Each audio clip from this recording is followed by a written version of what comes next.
नहायत ही बावकार सदर मोहतरम फ़ज़ीलतुल शेख मोहम्मद जुनैद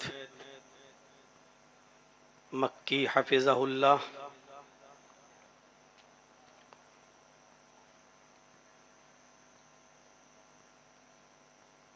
फ़ाज़िल दोस्त फ़ज़ीलतुल शेख डॉक्टर अब्दुल गफ़्फ़ार सलफ़ी हफ़िज़हुल्लाह नहायत ही मुअक्कर और मोहतरम नाज़िम इजलास साहब, स्टेज पर बैठे हुए इलाके के मुअक्कर उलमाए किराम, बेनीपुर, बनारस और उसके अतराफ़ व अकनाफ़ से क़ुर्ब व जवार से तशरीफ़ लाए हुए मुअज़्ज़ज़ सामईन हज़रात, पर्दा नशीन इस्लामी ख़वातीन, माँ और बहनों, कौमों मिल्लत के लायक़वर नौजवानों, मुस्तक़बिल के होनहार अज़ीज़ बच्चों, मुझे सही से याद नहीं कि बेनीपुर की इस सरज़मीन पर मैं कब आया था, लेकिन इतना याद है कि मैं यहाँ प्रोग्राम कर चुका हूँ। पेशरू ख़तीब से आपने नबी अकरम सल्लल्लाहु अलैहि वसल्लम की घरेलू ज़िंदगी के मौजू पर बहुत ही पुरमग़ज़ और नहायत ही खूबसूरत तकरीर समाअत फरमाई है। अल्लाह तबारक व तआला हमें अमल करने की तौफ़ीक़ अता फरमाए। लिस्ट में मेरा भी नाम है,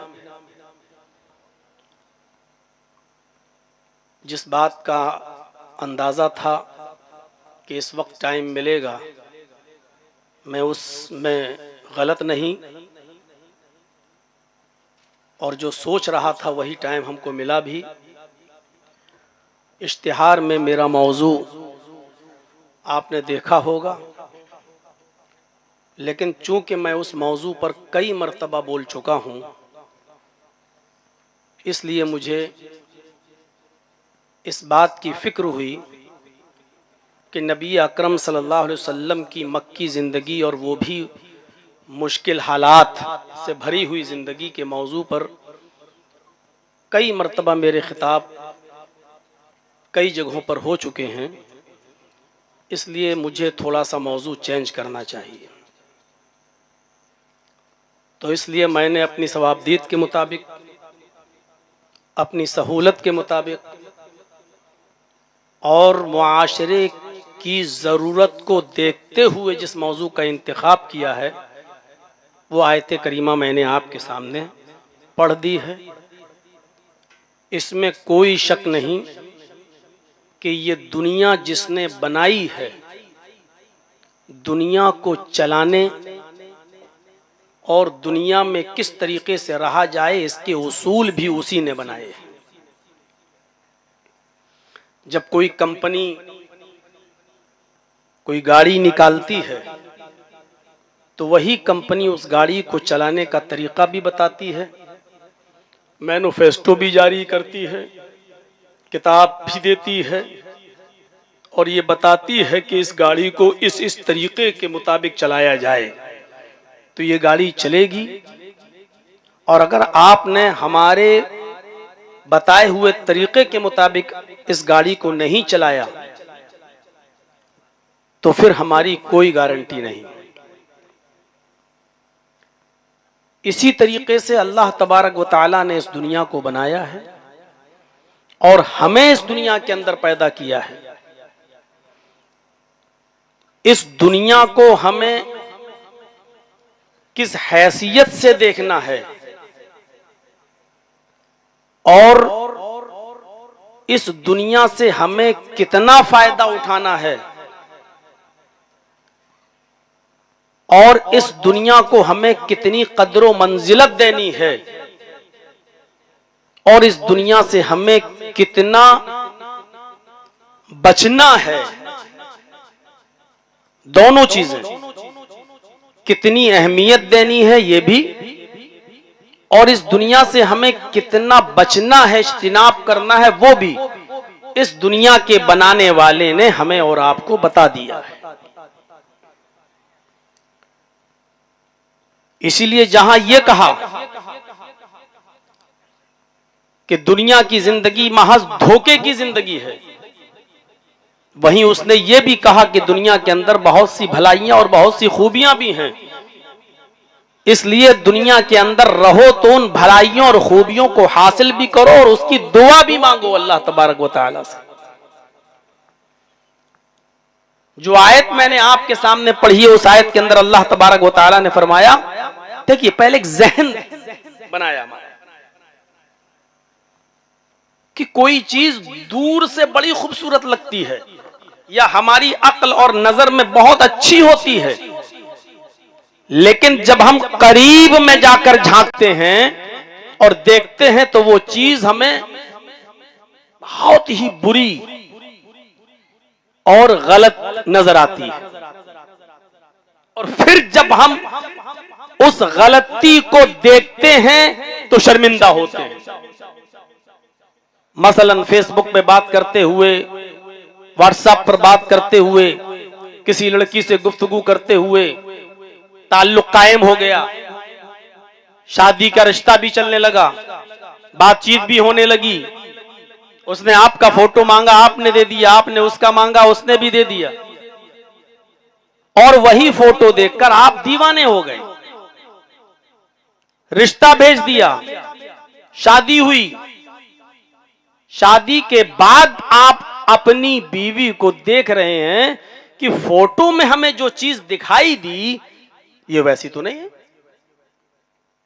करीब से देख रहा हूं तो ये तो बहुत ही ज्यादा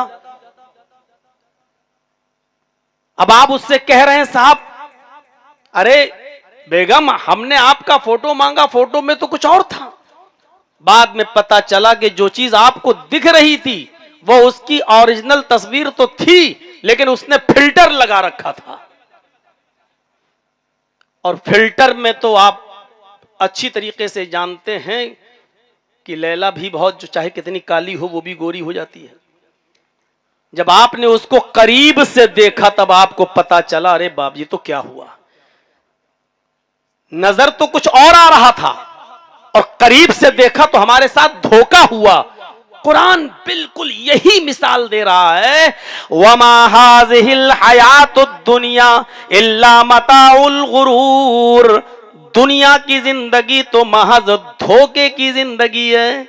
दुनिया की जिंदगी जो तुम्हें बड़ी चकाचौंध की दिखाई देती है, बड़ी खूबसूरत नजर आती है, बड़ी अच्छी नजर आती है, जिसका दिलकश नजारा तुम्हें छू लेता है और इस दुनिया के पीछे तुम पड़े रहते हो, इस दुनिया की चाह में अपने आप को भुला देते हो और पीछे पड़े रहते हो। लेकिन जब करीब से हम इस दुनिया को देखते हैं, इस दुनिया की हकीकत की तरफ जाते हैं, तो हमें सिवाय धोखे के कुछ नजर नहीं आता। कुरान की आयत को फिर पढ़िए, बार बार पढ़िए और इस दुनिया की चकाचौंध पर नजर डालिए। वमा हाज़िहिल हयातुद दुनिया इल्ला मताउल गुरूर। इस दुनिया की रंगीनियों को देखकर, इस दुनिया की आसाइशों से बाइश को देखकर, ज़ेबो जीनत को देखकर, खूबसूरती को देखकर लोगों धोखा मत खा जाना। तुम्हारे लिए मैं आगाह कर रहा हूं, दुनिया की जिंदगी महज धोखे की जिंदगी है। अब आप जहन बनाएंगे हैं, कुरान कह रहा है दुनिया की जिंदगी धोखे की जिंदगी है, तो कुरान तो झूठा नहीं हो सकता है। दुनिया को बिल्कुल तर्क कर देने का हुक्म भी नहीं दिया कि छोड़ दो, एकदम बैठ जाओ अपने घर में, या घर भी छोड़ दो और चले जाओ जंगलों में, यह भी नहीं कहा। एक जहन बना दिया है इंसान का, देखो जो दूर से तुम्हें दिखाई दे रही है हकीकत में ये वो है नहीं। इसलिए सोच लीजिएगा, गौर कर लीजिएगा इस दुनिया पर। एक और जगह अल्लाह तबारक व तआला ने इसी दुनिया की हैसियत को और उसकी हकीकत को हमारे और आपके सामने रखते हुए फरमाया, या अय्युहन्नासु इन्न वअदल्लाहि हक़ फला तगुर्रन्नकुमुल हयातुद दुनिया वला यगुर्रन्नकुम बिल्लाहिल गरूर। हाय सारी दुनिया के इंसानों, या मुसलमानों को नहीं कहा, या अय्युहन्नास, हाय सारी दुनिया के लोगों, हाय सारी दुनिया के इंसानों, इन्न वअदल्लाहि हक़, अल्लाह का वादा बिल्कुल बरहक है। अल्लाह के वादे में कोई कमी नजर नहीं आएगी। अल्लाह के वादे में तुम्हें कोई कदूरत, कोई झूठ, कोई फरेब नजर नहीं आएगा। इन्न वअदल्लाहि हक़, अल्लाह का वादा बिल्कुल बरहक है, सच्चा है। फला तगुर्रन्नकुमुल हयातुद दुनिया, आए लोगों होशियार रहना, तुम्हें दुनिया की जिंदगी कहीं धोखे में न डाल दे। फला तगुर्रन्नकुमुल हयातुद दुनिया, तुम्हें दुनिया की जिंदगी कहीं धोखे में न डाल दे।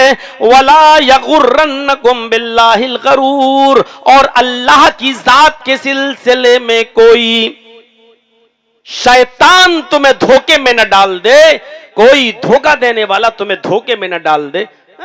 अल्लाह है ही नहीं, अल्लाह होता तो दिखाई नहीं देता। सब कुछ हो रहा है, इतना जुल्म हो रहा है, इतने सितम हो रहे हैं हमारे ऊपर, आखिर अल्लाह होता तो मजलूम की मदद नहीं करता। कहीं ऐसा ना हो कि कोई धोखा देने वाली जात यानी शैतान कहीं अल्लाह के सिलसिले में तुम्हें धोखे में डाल दे। गौर करो कुरान की इस आयत पर। पहले सारी दुनिया के इंसानों से कहा कि अल्लाह का वादा बरहक है, और अल्लाह से ज्यादा सच्चा कौन हो सकता है, अल्लाह का वादा बरहक है। उसके बाद आगाह कर दिया, फला तगुर्रन्नकुमुल हयातुद दुनिया, दुनिया की जिंदगी को जो तुम देख रहे हो और जिसके पीछे तुम पड़े हो, जो बहुत खूबसूरत तुम्हें नजर आ रही है, इसकी खूबसूरती, इसका हुस्न जमाल तुम्हें कहीं धोखे में न डाल दे, इसका ज़ेबो ज़ीनत तुम्हें धोखे में न डाल दे। एक तो यह है कि इस दुनिया को देखकर तुम धोखे में आ जाओ, और फिर अगर धोखे में आ गए तो कहीं ऐसा ना हो कि फिर अल्लाह की जात के सिलसिले में ही कोई तुमको धोखे में डाल दे। है? शैतान तो हर वक्त पीछे पड़ा हुआ है, वही है जो अल्लाह की जात के सिलसिले में तुम्हें धोखे में डाल सकता है। तो दूर से जो चीज नजर आए वो हर चमकती हुई चीज सोना नहीं होती है। आप बंबई जाते होंगे, गए होंगे, दूर से बॉम्बे के समुद्र पर नजर डालिएगा तो बंबई के समुद्र के इर्द गिर्द जो रेत और बालू पड़ी होती है, दूर से देखेंगे तो वो भी पानी नजर आती है, पानी, वो बालू भी आपको पानी, आप दूर से देखेंगे तो वो भी आपको समंदर का एक हिस्सा नजर आएगा। जब आप करीब जाएंगे तब पता चलता है अरे ये तो बालू है, पानी नहीं है। जितना आप करीब जाते जा रहे हैं वो बालू नजर आती जा रही है। तो मेरे भाइयों, जिस तरीके से आपको दूर से जो चीज पानी दिखाई दे रही है, करीब जाने के बाद आपको पता चला कि मेरी नजरें धोखा खा गईं, ये पानी नहीं था, ये तो बालू है, ये तो रेत है। इसी तरीके से दुनिया की जिंदगी इंसान को धोखे में न डाल दे और दुनिया की चमक, दमक, रौनक और इसका हुस्न जमाल इंसान को कहीं धोखे में न डाल दे। जब इसकी हकीकत आप तलाश करोगे तो इस दुनिया से आप नफरत करने लगोगे। हैं, ये चीज अरे ऐसी है, ये है दुनिया की हकीकत। और एक जगह तो अल्लाह तबारक व तआला ने दुनिया की जिंदगी को महज खेल और तमाशा कहा है। वमल हयातु दुनिया इल्ला लइब व लहब, दुनिया की जिंदगी तो महज खेल है, लहू व लइब है। खेल क्या है? हमसे ज्यादा तो आप अच्छी तरीके से खेल के बारे में जानते हैं। देखा 2020 खेल, T20 बस देखा और थोड़ी देर चला, फाइनल हुआ और खत्म। आप अपने घर। जिस तरीके से इस खेल को दबाम नहीं है, थोड़ी देर हुआ और खत्म, आप अपने घर, खेलने वाले अपने घर, जिस तरीके से इस खेल को दबाम नहीं है उसी तरीके से दुनिया को भी दबाम नहीं है, दुनिया को भी हमेशगी नहीं है। इस दुनिया में आए हो तो जाना ही पड़ेगा। इसलिए फरमाया दुनिया की जिंदगी तो महज खेल और तमाशा है। जिस तरीके से कोई मदारी आता है और उसने अपने बंदर को नचाया या कोई खेल दिखाया और थोड़ी देर के बाद कटोरा लेकर या गमछा लेकर आपके पास आया, 2-4-5 रुपए की भीख आपसे मांगी, तमाशा देखा आपने, तमाशा बीन, तमाशा देखने वाला और तमाशा दिखाने वाला दोनों अपने अपने घर गए। जिस तरीके से इस तमाशे को कोई दबाम नहीं है, खेल को कोई दबाम नहीं है, उसी तरीके से इस दुनिया को भी दबाम नहीं है। आप आए हो तो जाना है। मौलवी जर्जीस अगर 5 साल पहले बेनीपुर की सरजमीन पर आया था और आज बेनीपुर की सरजमीन पर आया है तो मौलवी जर्जीस की ये जिंदगी ये बतला रही है कि मौलवी जर्जीस 5 साल अपनी जिंदगी कम कर चुका है और आप भी 5 साल अपनी दुनिया को पीछे छोड़ चुके हो। आपकी दुनिया और आपकी जिंदगी आपको 5 साल पीठ दिखाकर आपको दिखाकर भाग चुकी है। आप उतना ही आखिरत के करीब हो चुके हो, आप उतना ही अपनी कब्र के करीब हो चुके हो। इस दुनिया को दबाम नहीं है, इस दुनिया को हमेशगी नहीं है, इस दुनिया को ये हमेशगी मिल ही नहीं सकती है, क्योंकि खालिक के कायनात ने इस दुनिया को हमेशा के लिए बनाया ही नहीं है। हाँ, उसने इस दुनिया को बनाया है और हमें इस दुनिया के अंदर पैदा किया है। तो दुनिया से कुछ फायदा हासिल करने की तालीम भी दी, तरगीब भी दिलाई, उभारा भी और यह भी फरमाया कि दुनिया को तर्क करके एक कोने में बैठकर कौम की रोटियों के टुकड़ों पे मत पलना, मोहल्ले वालों की रोटियों के टुकड़ों पर मत पलना। दुनिया में आए हो तो मेहनत भी करना, मजदूरी भी करना, यह हक है तुम्हारा। फइज़ा क़ुज़ियतिस सलातु फंतशिरू फिल अर्दि वब्तगू मिन फज़लिल्लाह वज़कुरुल्लाह कसीरन लअल्लकुम तुफ्लिहून। जब जुमे की नमाज अदा कर ली जाए, कितनी जबरदस्त बात कही अल्लाह तबारक व तआला ने। जब जुमे की नमाज पढ़ ली जाए, तुमने अपना कारोबार छोड़ा, अजान की आवाज आई उससे पहले ही तुम मस्जिद के अंदर दाखिल हो गए, सुनन पढ़ी, नवाफिल अदा किए, दरूद शरीफ पढ़ा, इमाम के साथ खुतबा सुना और इमाम की इब्तिदा में नमाज अदा कर ली। अब नमाज पढ़ ली है, अब फजूल क्यों बैठे हुए हो मस्जिद में? जब नमाज अदा कर ली तो मस्जिद छोड़ो, नमाज पढ़ ली तो अब क्यों बैठे हो यहाँ? क्यों गप्पे लड़ा रहे हो? क्यों फजूल बातें कर रहे हो? क्यों बकवास में लगे हो? क्यों अपनी चौधराहट जमा रहे हो? चंद लोगों को इकट्ठा करके अब तुम दुनियावी मशागिल में मसरूफ हो गए हो। नहीं नहीं, अब ये दुनियावी बातों में मसरूफ मत होइए। कुरान कहता है जुमे का दिन बड़ी अहमियत का दिन है, बहुत मुबारक दिन है, लेकिन ये पूरा का पूरा दिन भी तुम्हारे लिए इबादत का मैंने मुतय्यन नहीं किया है। अब तुमने दीन तो हासिल कर लिया, अल्लाह का हक तो अदा कर दिया है, अब दुनिया को तलब भी करो, लेकिन उतना ही जितना मैंने बताया है। इस दुनिया को सर पर मत उठा लेना, इस दुनिया को अपनी छाती पर सवार मत कर लेना, इस दुनिया की मोह में इतना लालच मत कर लेना कि इस दुनिया के पीछे पड़ जाओ। जब नमाज अदा कर ली, फ़इज़ा क़ुज़ियतिस सलातु, जब नमाज अदा हो गई, फ़ंतशिरू फ़िल अर्ज़, तो हमारी बनाई हुई जमीन में फैल जाओ।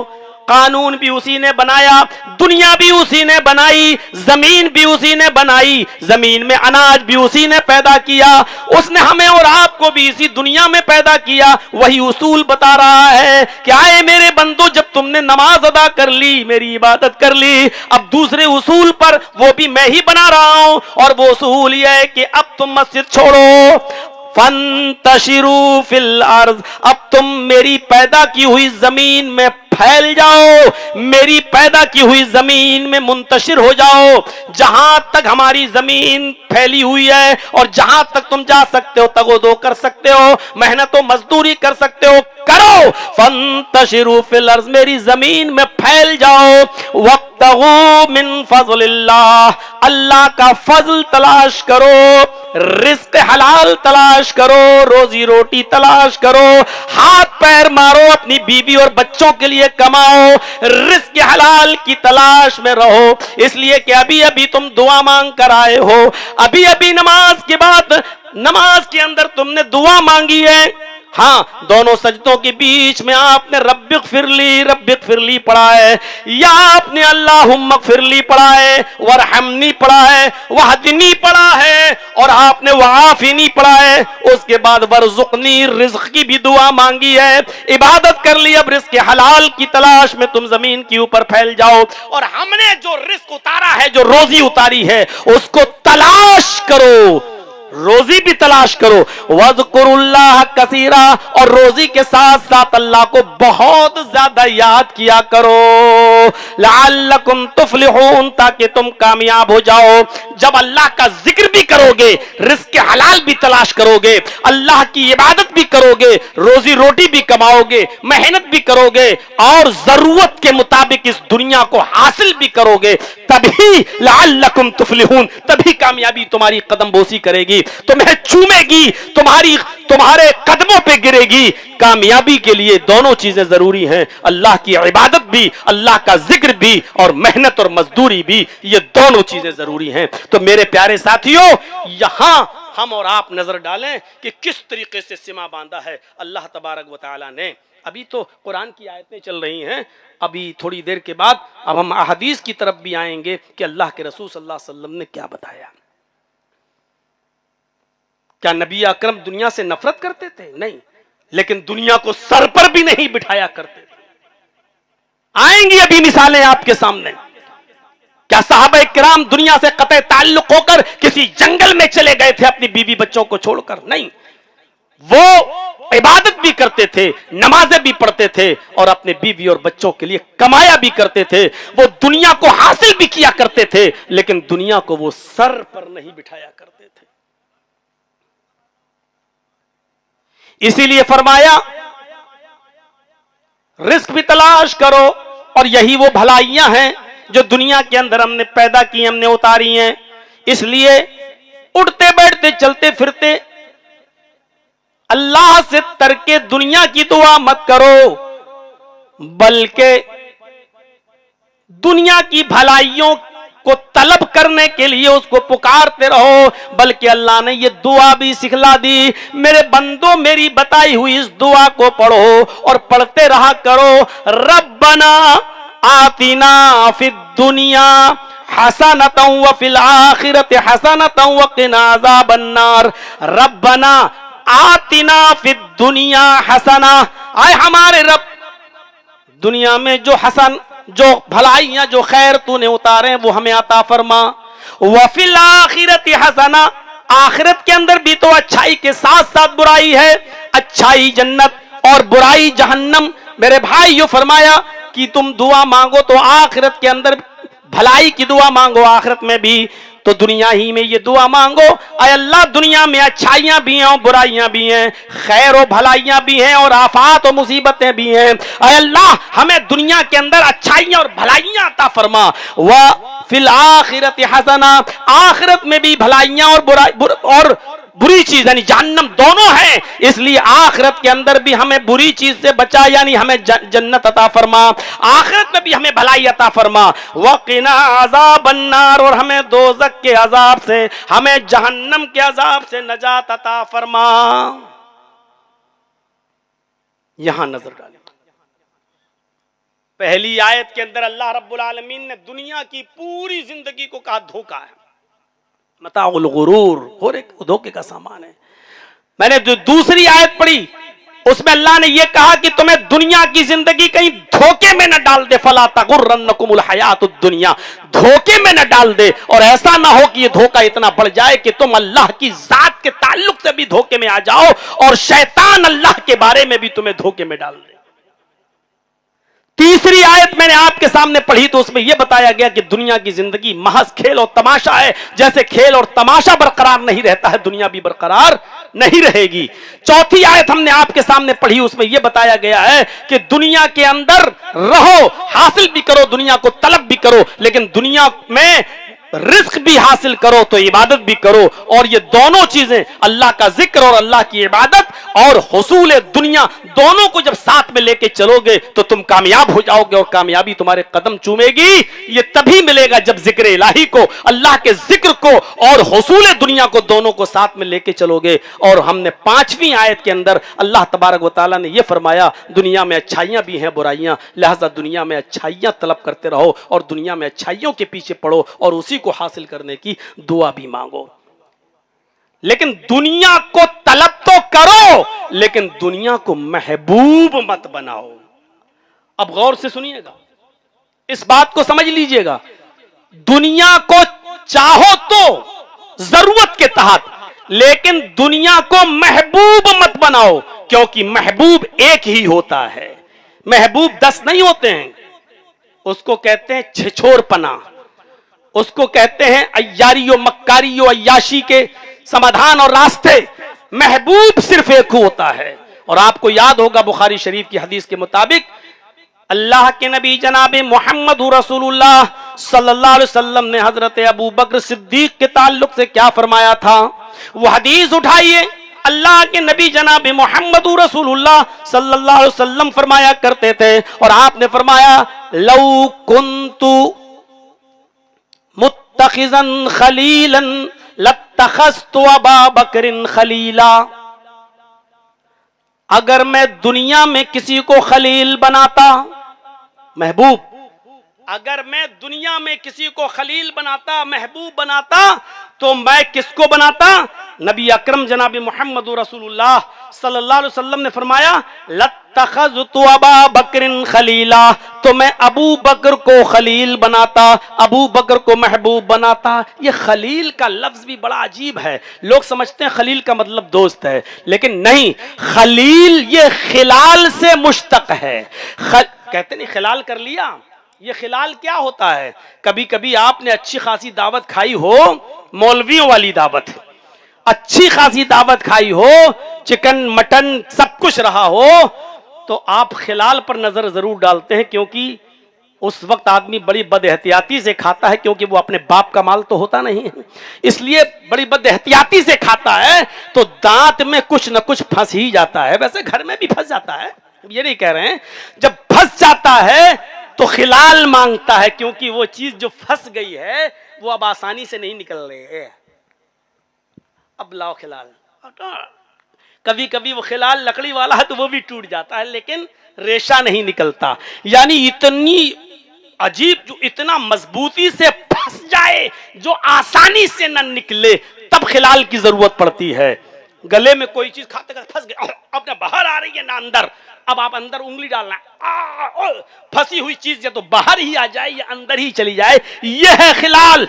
यानी कोई चीज फंस जाए जो आसानी से ना निकल सके, किसी के भी खींचने से ना खींचे, किसी के भी निकालने से ना निकले, ऐसी चीज को कहते हैं खिल्लत, और उसी से बना है खलील। आए अबू बकर, अल्लाह ने मुझे खलील बना लिया है। अगर अल्लाह ने मुझे खलील ना बनाया होता तो ऐसी मजबूत दोस्ती, ऐसी मजबूत मोहब्बत मैं तुमसे करता। लौ कुन्तु मुत्तखिज़न खलीलन लत्तखज़तु अबा बकरिन खलीला। अगर मुझे अल्लाह ने खलील ना बनाया होता तो फिर मैं आपको, अबू बकर को अपना खलील बनाता। मेरे भाइयों, वो अबू बकर जिनके बारे में अल्लाह के नबी सल्लल्लाहु अलैहि वसल्लम ने फरमाया कि मैंने सबका एहसान अदा कर दिया लेकिन अबू बकर का एहसान अदा नहीं किया।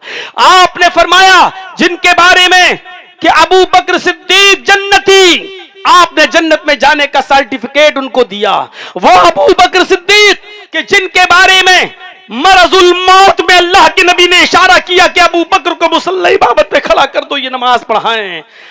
हजरत आयशा ने कहा उनका दिल कमजोर है, आपकी जिंदगी में आपके मुसल्ले पर खड़ा नहीं हो सकते, उमर फारूक को खड़ा कर दो।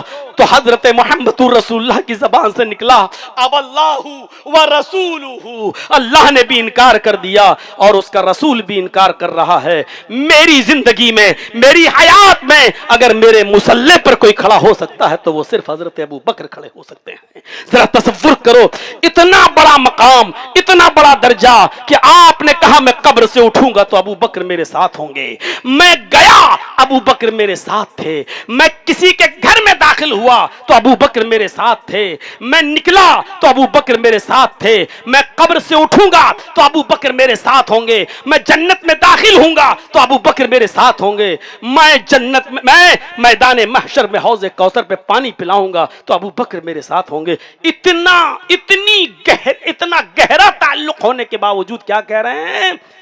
महबूब सिर्फ अल्लाह ही है। अगर मुझे अल्लाह ने महबूब न बनाया होता, अल्लाह ने खलील न बनाया होता तो मैं ऐ अबू बकर तुमको खलील बनाता। यानी महबूब एक ही होता है जो अल्लाह मुझे बना चुका है, मैं अल्लाह को बना चुका हूं, इसलिए अब दूसरे का सवाल ही नहीं होता। बस यही मामला दुनिया का भी है। दुनिया को चाहो, और दुनिया और आखिरत ये दो ही चीजें हैं। अब इसमें एक चीज को आपको महबूब बनाना है। अब आप दुनिया को महबूब बनाएंगे या आखिरत को? अक्ल से काम ले लो और अपनी अक्ल को दौड़ाओ, क्योंकि महबूब एक ही होता है। अगर आपने दुनिया को महबूब बना लिया तो समझ लो बहुत बड़े नुकसान में हो, और अगर आपने आखिरत को महबूब बनाया है तो दुनिया फिर महबूब नहीं बन सकती है। जैसे खलील महबूब एक ही हो सकता है, दो नहीं, उसी तरीके से दुनिया और आखिरत में महबूब एक ही हो सकता है, दो नहीं। अगर हमारी नजर में आखिरत महबूब है तो दुनिया को सिर्फ खेल और तमाशा समझो, दुनिया को सिर्फ जरूरत के तहत इस्तेमाल करो, दुनिया को सिर्फ वक्त जरूरत इस्तेमाल करो, हर वक्त नहीं।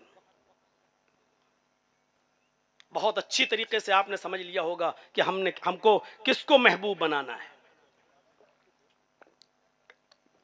इसलिए नबी अकरम सल्लल्लाहु अलैहि वसल्लम ने फरमाया, मुसलमानों के लिए, मोमिनों के लिए, और लफ्ज मोमिन मौजूद है उस हदीस के अंदर, मुस्लिम शरीफ की हदीस है वो। इसी दुनिया के ताल्लुक से फरमाया, अद-दुनिया सिजनुल मुमिन व जन्नतुल काफिर। बस दो लफ्ज है और इसमें सब कुछ कह दिया। अद-दुनिया सिजनुल मोमिन, मोमिन के लिए दुनिया कैद खाना है, जेल खाना, कैद खाना। जो लोग जेलों का सफर और दौरा कर चुके हैं उनको अच्छी तरीके से मालूम है, हम भी उनमें शामिल हैं। दुनिया सिजनुल मोमिन, इस हदीस का सही माना वही समझ सकता है जिसने जेल की सऊबतें और दुश्वारियां परेशान की, वो समझ सकता है कि इस दुनिया को अल्लाह के रसूल क्या कहना चाह रहे हैं। दुनिया सिजनुल मोमिन,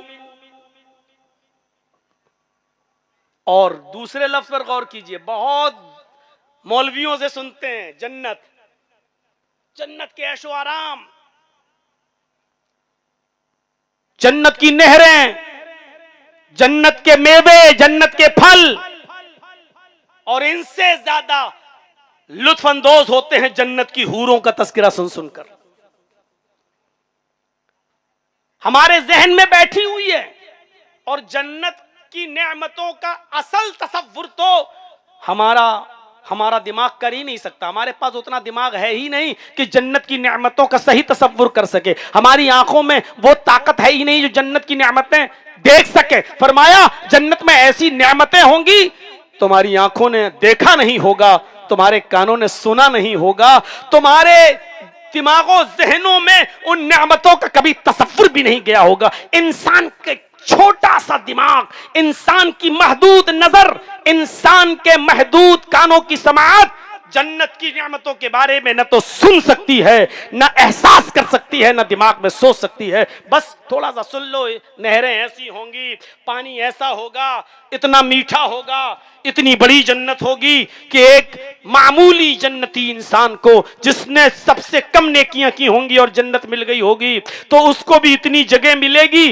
कि वो एक घोड़े पर बैठकर सफर करे तो 100 साल के बाद घोड़ा जहां रुकेगा नॉन स्टॉप चलने के बाद जहां रुकेगा, इतनी जगह होगी उस आदमी के लिए जिसने दुनिया में सबसे कम नेकियां की होंगी और वो जन्नत में चला गया होगा। बस तसव्वुर करते रहो। अब तसव्वुर ये भी करो कि एक घोड़े पर हम आज बैठे और 100 साल तक दौड़ता रहे और चलता रहे और कहीं ना रुके, न खाने के लिए, न पीने के लिए, न पेशाब के लिए, न लेटरिन और बाथरूम के लिए। 100 साल के बाद कहां रुकेगा वो, कितनी, और ये एक इंसान को, एक मोमिन को इतनी जगह मिलेगी। मेरे भाइयों जरा तसव्वुर करें आप, हमारा दिमाग काम नहीं कर सकता है कि फिर सबसे आला दर्जे के मोमिन को क्या मकाम मिलेगा, कितनी बड़ी होगी जन्नत, हमारा जहन काम ही नहीं कर सकता, न वहां तक पहुंच सकता है। लेकिन सुनो, अल्लाह कहता है जन्नतुल काफिर, ये दुनिया काफिरों के लिए जन्नत है।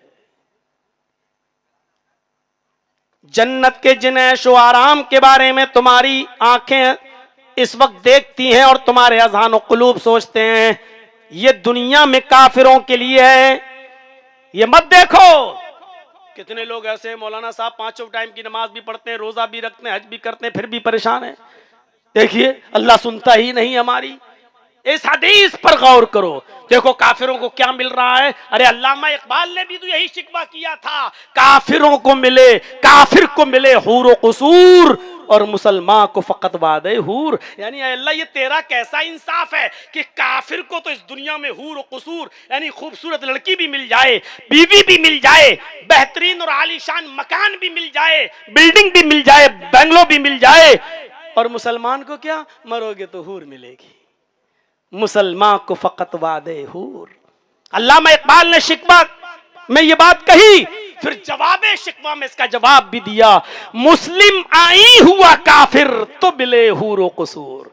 मुस्लिम आई हुआ काफिर यानी इस्लाम के जो कानून है उसको जब काफिरों ने अपनाया तो उसको इस दुनिया ही में जन्नत मिल गई, इस दुनिया में हूर कुसूर मिल गए। मुस्लिम आई हुआ काफिर तो मिले हूर कुसूर, तुम में कोई हूरों का चाहने वाला ही नहीं, जलवे तूर तो मौजूद है मगर मूसा ही नहीं।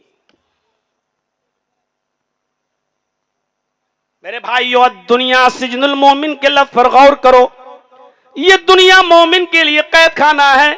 मुसलमानों, ये अल्लाह की बहुत बड़ी नेमत है जो उसने हमें और आपको ईमान की दौलत से माला माल किया है। ये अल्लाह की बहुत बड़ी दौलत है कि उसने हमें ईमान की दौलत से माला माल किया है। हम मोमिन हैं। अब हम समझ लें कि मोमिन है तो फिर सुन लो, जिस तरीके से कैद खाने के अंदर, जिस तरीके से जेल खाने के अंदर, जिस तरीके से हमारे ऊपर परेशानियां आती हैं, आपको भी इस दुनिया में परेशानियां उठाना पड़ेंगी, आपको भी मुसीबतों के पहाड़ अपने सरों पर झेलना पड़ेंगे। अगर इस दुनिया को कैद खाना समझकर इस दुनिया में रहना पसंद करते हो तो मोमिन कहलाओ। अगर मोमिन बनना चाहते हो तो इस दुनिया को कैद खाना समझ लो और कैद की तरह, जेल की तरह परेशानियां उठाने की आदत डालो, तब तो तुम अपने ईमान को बचा सकते हो, वरना बहुत मुश्किल है।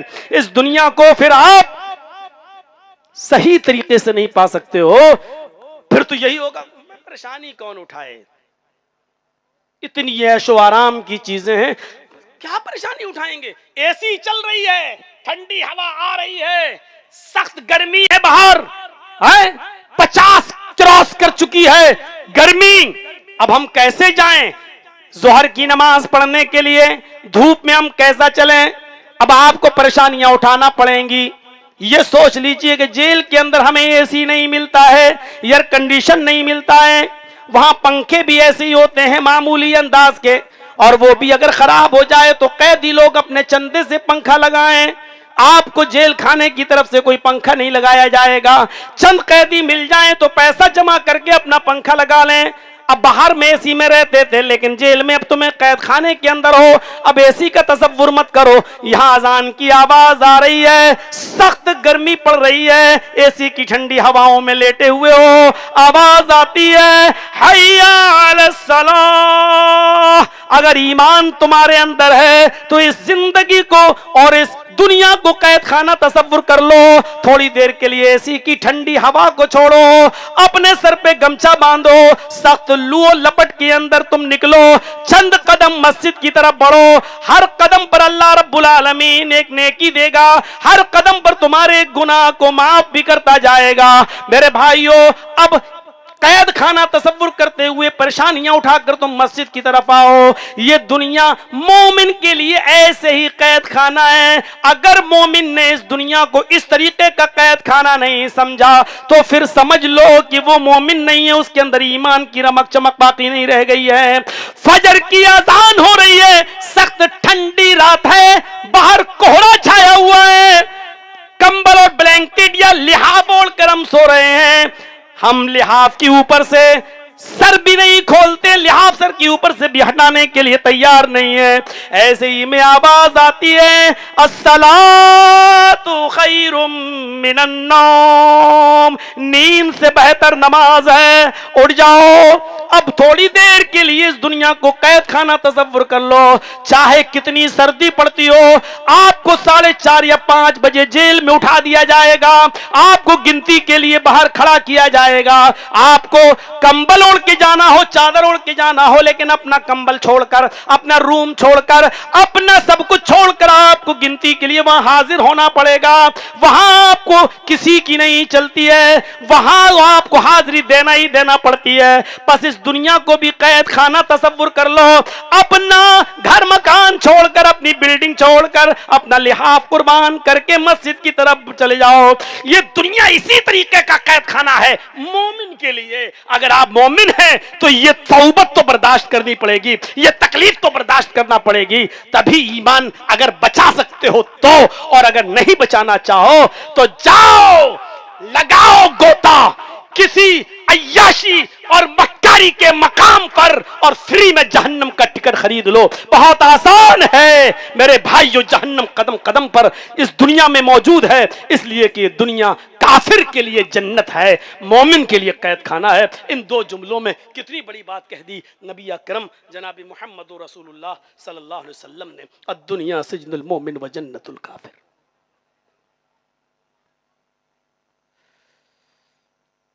दो चीजों के बारे में बताया जो बड़ी कमजोर है। बुखारी शरीफ की हदीस है ये, नबी अकरम सल्लल्लाहु अलैहि वसल्लम ने फरमाया, गौर कीजिएगा, यहरमु बुनु आदम व यशिब्बु मिन हुस्नतान, आदमी बूढ़ा होता जाता है और उसकी दो ख्वाहिशें जवान होती जाती हैं। जितना आदमी की उम्र बढ़ती जाएगी, बूढ़ा होता जाएगा, उसकी दो चीजें दो ख्वाहिशें जवान होती जाएंगी, दो ख्वाहिशें उसकी जवान होंगी। और अल्लाह के नबी उन दो ख्वाहिशों को बताते हैं, बुखारी की रिवायत, दो ख्वाहिशें उसकी जवान होती जाएंगी। वो क्या है? पहली चीज, यहरम इब्नु आदम, आदमी बूढ़ा, जितनी उसकी उम्र बढ़ती जाएगी वो बूढ़ा होता जाएगा, इसमें क्या शक है। और बूढ़ा होने का मतलब समझ रहे हो? जर्जी साहब 5 साल के बाद अगर आपके इलाके में आए हैं तो 5 साल जवानी पीछे चली गई और 5 साल बुढ़ापा आगे आ गया। यहरम इब्नु आदम, इब्ने आदम बूढ़ा होता जाता है, आदम का बेटा इंसान बूढ़ा होता जाता है। एक दिन गया और करीब हो गए बुढ़ापे के, एक दिन और फिर करीब हो गए बुढ़ापे के, एक दिन फिर करीब हो गए बुढ़ापे के, और जवानी उतनी चली जा रही है। और जितना बूढ़ा होता जा रहा है, दो ख्वाहिशें उसकी जवान होती जा रही हैं। और गौर कीजिएगा, ये दो ख्वाहिशें जवान होती हैं कि नहीं होती हैं? आपने फरमाया यशिब्बु मिन हुस्नतान, दो चीजें उसकी जवान होती जाती हैं। पहली चीज अल हिर्सु अलल माल, जितना बूढ़ा होता जाएगा माल का लालच उतना ही बढ़ता जाएगा। हम ऐसे बूढ़ों को जानते हैं जिन्होंने कहा आखिरी तो बेटा रह गया, हम वहां शादी करेंगे जहां हमें 4 व्हीलर मिलेगी, जहां हमें 15-20 लाख रुपए भी मिलेगा, मेरा आखिरी बेटा। खुद कब्र में 80 साल का बुढ़ा कब मर जाए पता नहीं, लेकिन उसकी ये ख्वाहिश जवान होती जा रही है। अल हिर्सु अलल माल, पहली चीज वो माल दौलत का हरीस होता जाएगा और चाहेगा कि माल मिले और आ जाए। और इसको अल्लाह के नबी सल्लल्लाहु अलैहि वसल्लम ने एक दूसरे अंदाज से भी फरमाया, लौ कान इब्नु आदम वादियान, लौ कान इब्न आदम वादियान मिन मालिन, अगर इब्न आदम के पास मालो दौलत के भरे हुए 2 गोदाम भी हों, 2 जंगल भी हों, 2 कमरे भी हों, 2 वादियां, पहाड़ के 2 पहाड़ों के बीच में जो जगह खाली होती है इसको वादी कहा जाता है, 2 वादियां यानी 4 पहाड़ों के बीच में जो 2 वादियां हैं, अगर इंसान के पास, आदम के पास इतना माल भी हो जाए, लौ कान अल इब्न आदम वादियान, 2 वादी भर के माल भी हो जाए तब भी पेट नहीं भरेगा, काश तीसरा और होता। अडानी अंबानी का पेट भर गया?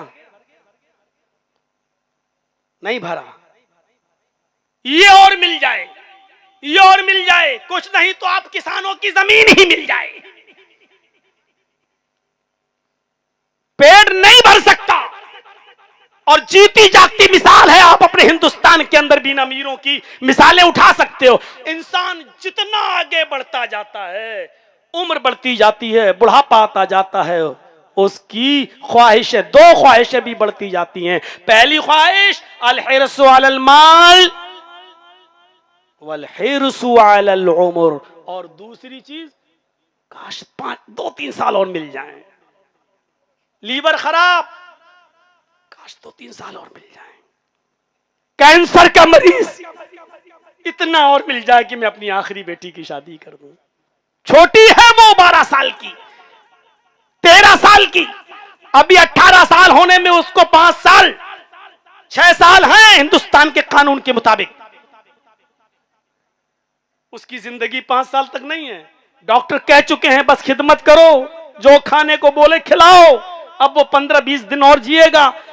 इस मरने वाले की, इस उम्र रसीदा की मेरे भाइयों ख्वाहिश होगी थोड़ी सी उम्र और मिल जाए। बुखारी शरीफ की हदीस के अल्फाज, माल और दौलत की हिर्स, यही तो है जिस हमने आपने माल और दौलत को महबूब बना लिया है, जबकि महबूब एक चीज होती है, आखिरत को महबूब बनाओ। जैसे अल्लाह के रसूल ने अल्लाह को महबूब बनाया, जबकि अहमियत अबू बकर सिद्दीक की कम नहीं थी। मिसालें दे दी मैंने आपके सामने। तो मेरे प्यारे साथियों, 2 चीजें बड़ी कमजोर हैं। क्या है? माल और दौलत की हिर्स और उम्र की हिर्स। एक और हदीस दिल चाहता सुनाऊं। ये हदीस भी मेरे भाइयों बुखारी शरीफ के अंदर आपको मिलेगी। नबी अकरम जनाब मोहम्मद रसूलुल्लाह सल्लल्लाहु अलैहि वसल्लम ने फरमाया, सुनिए, इरतहालत दुनिया मुदबिरतन वक़बलतिल आखिरतु वर्तहालतिल आखिरतु मुक़बिलतन वलिकुल्लि वाहिदिम मिनहुमा बनून। दुनिया तुम्हें पीठ दिखाकर भाग रही है। इरतहालत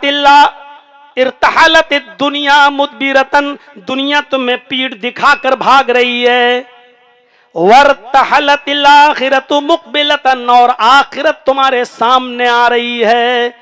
दुनिया पीछे छोड़ रही है और आखिरत सामने आ रही है, और आप पीछे, जो आपको पीछे छोड़ रही है उसके पीछे भाग रहे हो। अरे मौलवी जर्जीस जैसा एक मामूली इंसान ये सोचता है कि तुम इतना हमसे कटोगे तो हम तुमसे इतना कटेंगे, तुम हमसे एक हाथ, एक बालिश्त दूर भागोगे, हम तो तुमसे एक हाथ दूर भागेंगे, तुम हमें पीठ दिखाओगे तो हम तो तुम्हारी शक्ल तक देखना गवारा नहीं करेंगे।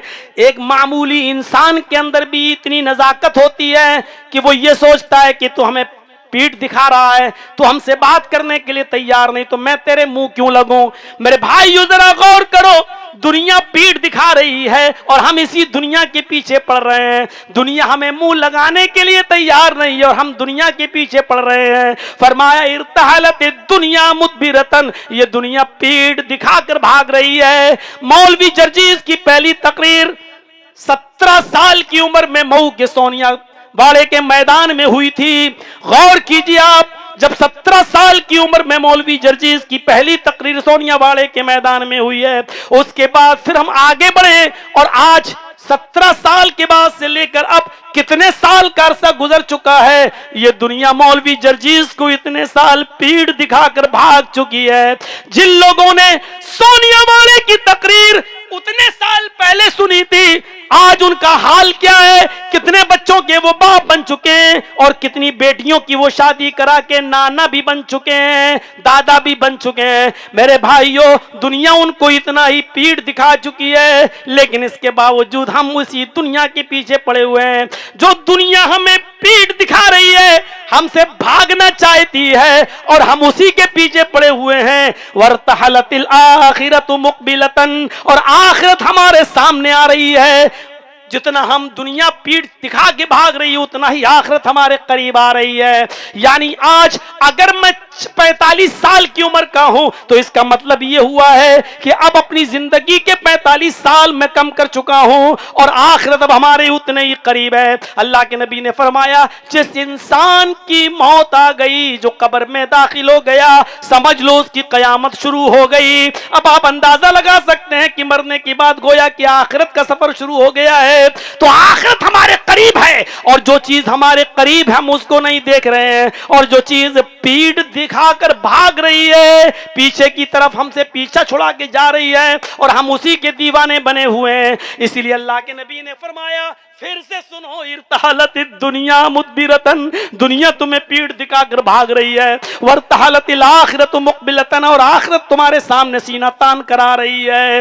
वलिकुल्लि वाहिदतिन मिनहुमा बनून, दुनिया और आखिरत दोनों में से हर एक की औलादें, हर एक के बच्चे हैं। दुनिया की भी औलादें, आखिरत की भी औलादें। दुनिया के भी बेटे हैं, आखिरत के भी बेटे हैं। दुनिया के भी बच्चे हैं, आखिरत के भी बच्चे हैं। कूनू मिन अबनाइल आखिरा वला तकूनू मिन अबनाइद दुनिया। अल्लाह के नबी फरमाते हैं, लोगो आखिरत के बेटे बनो, दुनिया की औलाद मत बनो। आखिरत के बच्चे बनो, आखिरत के बेटे बनो, दुनिया की औलाद में शामिल मत हो जाओ, दुनिया के बेटा मत बनो। यानी औलाद भी दो किस्म की होती है, एक आवारा नालायक और एक फर्माबरदार। हर आदमी चाहता है कि मेरी औलाद फर्मा बरदार हो, तो यही तो कहा जाएगा, फर्मा बरदार बनो, ना फरमान मत बनो। इसी तरीके से अल्लाह के नबी कहते हैं, आखिरत की औलाद बनो क्योंकि वो नेक है। वला तकूनु मिन अपनाई दुनिया, तुम दुनिया के बेटे मत बनो, दुनिया की औलाद मत बनो, इसलिए कि ये तुम्हें नाकारा बना देगी, ये तुम्हें अय्याशी के रास्ते पे ले जाएगी, तुम्हारा सब कुछ बेड़ा गर्क कर देगी। क्या बेहतरीन मिसाल देकर जनाब मोहम्मद रसूलुल्लाह सल्लल्लाहु अलैहि वसल्लम ने हमें और आपको समझाया है। हम गौर करें दुनिया की जिंदगी की मिसाल पर। अभी आए बताता हूं कि कितनी दुनिया चाहिए हमें, दुनिया की मिसाल क्या है। मिसाल सुनेंगे तो सोचने पर मजबूर होंगे कि आप की बात तो सही है। हर आदमी कहेगा कि हाँ मिसाल। तेरे भाइयों आप आगे तो आइए, चलते तो जाइए, पहले थोड़ी सी हदीस तो सुन लीजिए एक दो। और दो अजीम फितनों से भी मोहम्मद रसूलुल्लाह ने हमें रोका है। दो अजीम फितनों से भी अल्लाह के नबी ने हमें मना किया है। उन अजीम फितनों में दुनिया भी एक अजीम फितना है। मुस्लिम शरीफ की रिवायत, अल्लाह के नबी फरमाते हैं कि न दुनिया हुल्वतुन खज़रतुन व अन्नल्लाह मुस्तखलिफुकुम फीहा। क्या बेहतरीन मिसाल दी है। लोगों ये दुनिया बड़ी मीठी है, लगती है मीठी। अभी देख लीजिए हमारे लखनऊ में टाकीज में फिल्म हॉल पर एक फिल्म लगी थी चंद दिनों के लिए, स्त्री ऐसी नाम है उसका, स्त्री है स्त्री 2। मुसलमानों टोपी वाले लोग जिनसे हमारे दुआ सलाम उठना बैठना जिनके साथ, ऐसे बेगैरत लोगों तक ने उस फिल्म को नहीं छोड़ा वहां जाके। और एक गाने के चक्कर में, बस एक गाना सुनने के चक्कर में उन्होंने, ऐसे ऐसे लोग थे कि जो 20-20 लोगों को ले गए। मैं टिकट दे रहा हूं, चलिए। कितनी अच्छी लगती है दुनिया, दूर से कितनी मीठी नजर आती है ये दुनिया। इन्न दुनिया हुल्वतुन खज़रतुन, ये दुनिया मीठी है। खज़रतुन सरसब्ज़ो शादाब है, हरी भरी नजर आती है। व अन्नल्लाह मुस्तखलिफुकुम फीहा, और अल्लाह ने तुम्हें इस दुनिया में अपना जानशीन बनाया, अपना खलीफा बनाया। तुमको इस दुनिया में अल्लाह ने अपना जानशीन बनाया है, अपना खलीफा बनाया है। वही अल्लाह इस दुनिया में हमें अपना खलीफा बनाने के बाद कहता है दुनिया बड़ी मीठी है, बड़ी हरी भरी है। लेकिन लोगों दुनिया के अंदर ये दो चीजें बड़ी खराब हैं। खुद तो एक बजाते खुद ये दुनिया, आपने फरमाया फत्तकुद दुनिया, और दूसरी चीज आपने फरमाया जो बहुत बड़ा फितना है तुम्हारे लिए, जो तुम्हारी तबाही और बर्बादी का सबब बन सकता है, वो दूसरा फितना क्या है? औरत का। इसलिए आपने फरमाया वत्तकुन निसा, फत्तकुद दुनिया वत्तकुन निसा, इन्न दुनिया हुल्वतुन खज़रतुन व अन्नल्लाह मुस्तखलिफुकुम फीहा फयंजुरु कैफ तअमलून। अल्लाह तुम्हें इस दुनिया में अपना खलीफा बनाता है ताकि देखे कि कौन अच्छा अमल करता है, कौन कैसा अमल करता है। फत्तकुद दुनिया वत्तकुन निसा, आए लोगों दुनिया से बचे रहना, आए लोगों दुनिया से इज्तिनाब करना। वत्तकुन निसा, और औरतों से बचना। औरतें कह रही होंगी हम में क्या जंग लगी है जो हमसे बचना है? हम में कौन सी बुराई है जो हमसे बचना? अरे जो तुम सोच रही हो, नबी अकरम की बीवी थी खदीजा, जो नबी पर अपनी जान छिड़कती थी। नबी की बीवी आयशा भी थी जो उम्र में बहुत कम थी, लेकिन वो भी नबी अकरम पर अपना जान छिड़कती थी। मेरे साथियों जरा तसव्वुर करो, एक मर्तबा आप आयशा की ऊंट के अलावा दूसरे की ऊंट पर सवार हो गए और चले गए।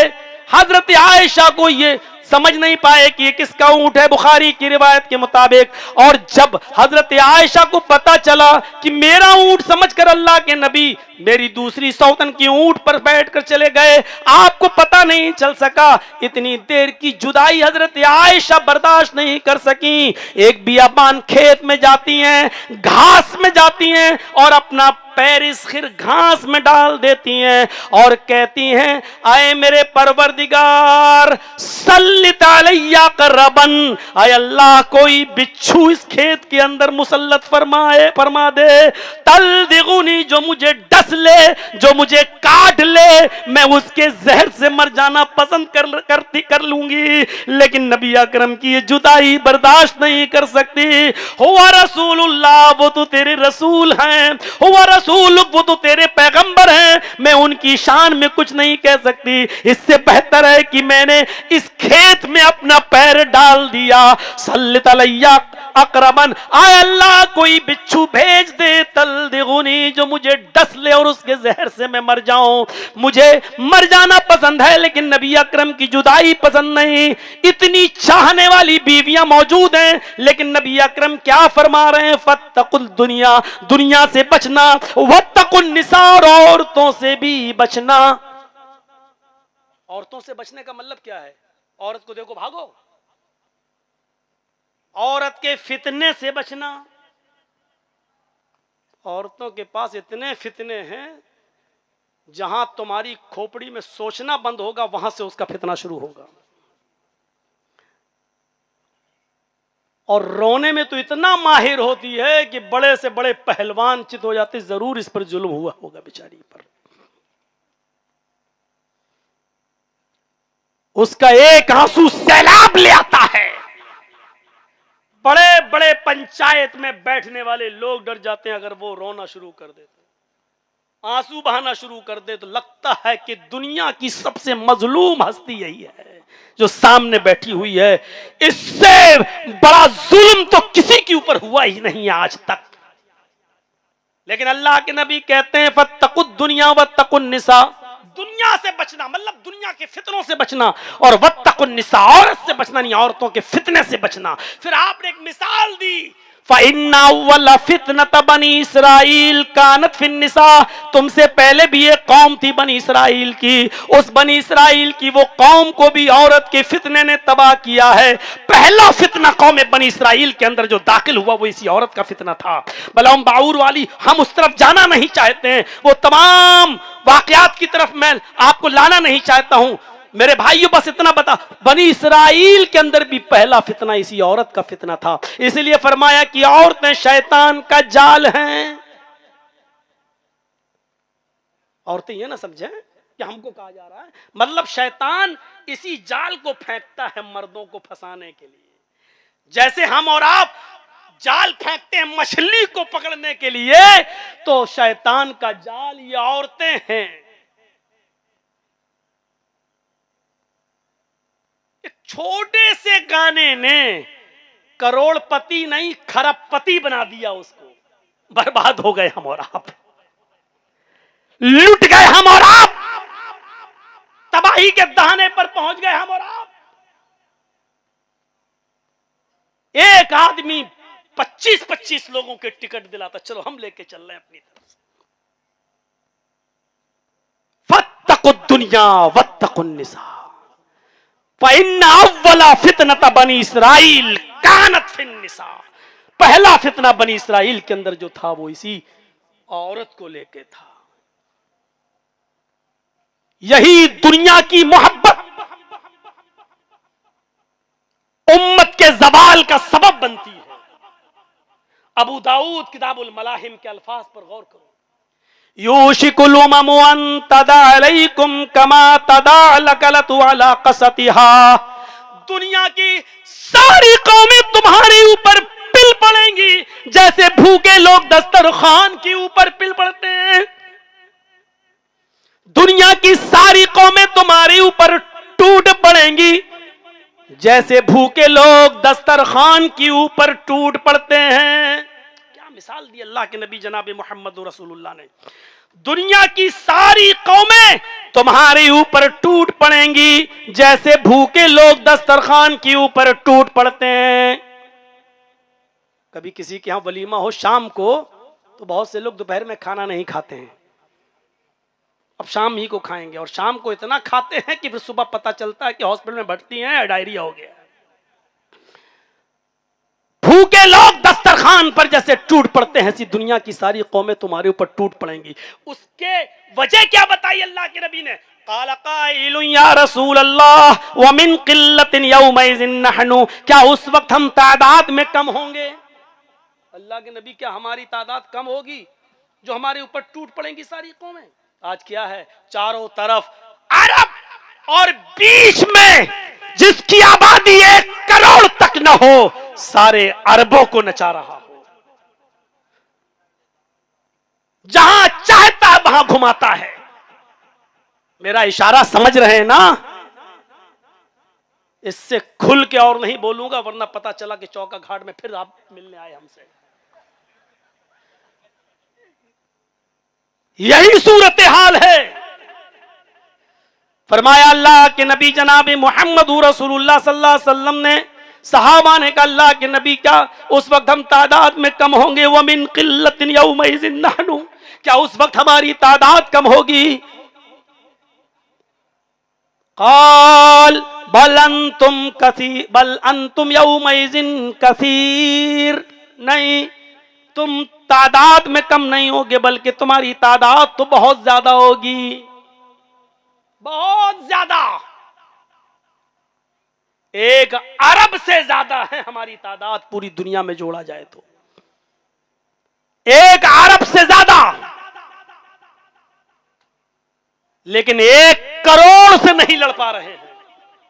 न हमारे पास कोई उसूल है, न ज़ाब्ते हैं, न खाका है, न रणनीति है। ज़ुरिबत अलैहिमुज़्ज़िल्लतु वल मस्कना, कायनात के किसी दौर में मुसलमान इतना जलील नहीं था, इतना रुस्वा नहीं था, इतना मकहूर नहीं था, इतना मगजूब नहीं था जो इस दौर में मुसलमान देखा जा रहा है।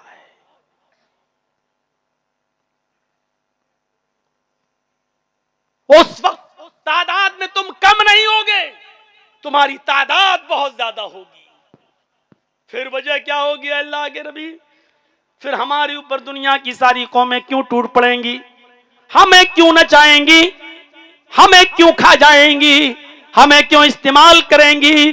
फरमाया गुस्सा उनका गुस्सा इस सैल, तुम्हारी हालत कूड़े करकट की तरह होगी, खसो खाशाक की तरह होगी। जैसे समंदर में कूड़ा करकट भरा है और समंदर की एक लहर आती है, उस कूड़ा करकट को बहा के ले जाती है, ऐसी दुनिया की सारी कौमें तुम्हें बहा कर ले जाएंगी। कोई हैसियत नहीं, तादाद में तुम बहुत ज्यादा होगे। जैसे समंदर में पड़ा हुआ कूड़ा करकट खसो खाशाक बहुत ज्यादा होता है, ऐसे ही तुम्हारा तादाद भी तुम्हारी बहुत ज्यादा होगी। लेकिन समंदर की लहरें कूड़े करकट को खसो खाशाक को जहां ले जाना चाहती हैं ले जाती हैं, ऐसे ही दुनिया की सारी कौमें तुम्हें नचाएंगी, जहां चाहेंगी इस्तेमाल करेंगी, जैसे चाहेंगी। गुस्सा उनका गुस्सा इस सैल,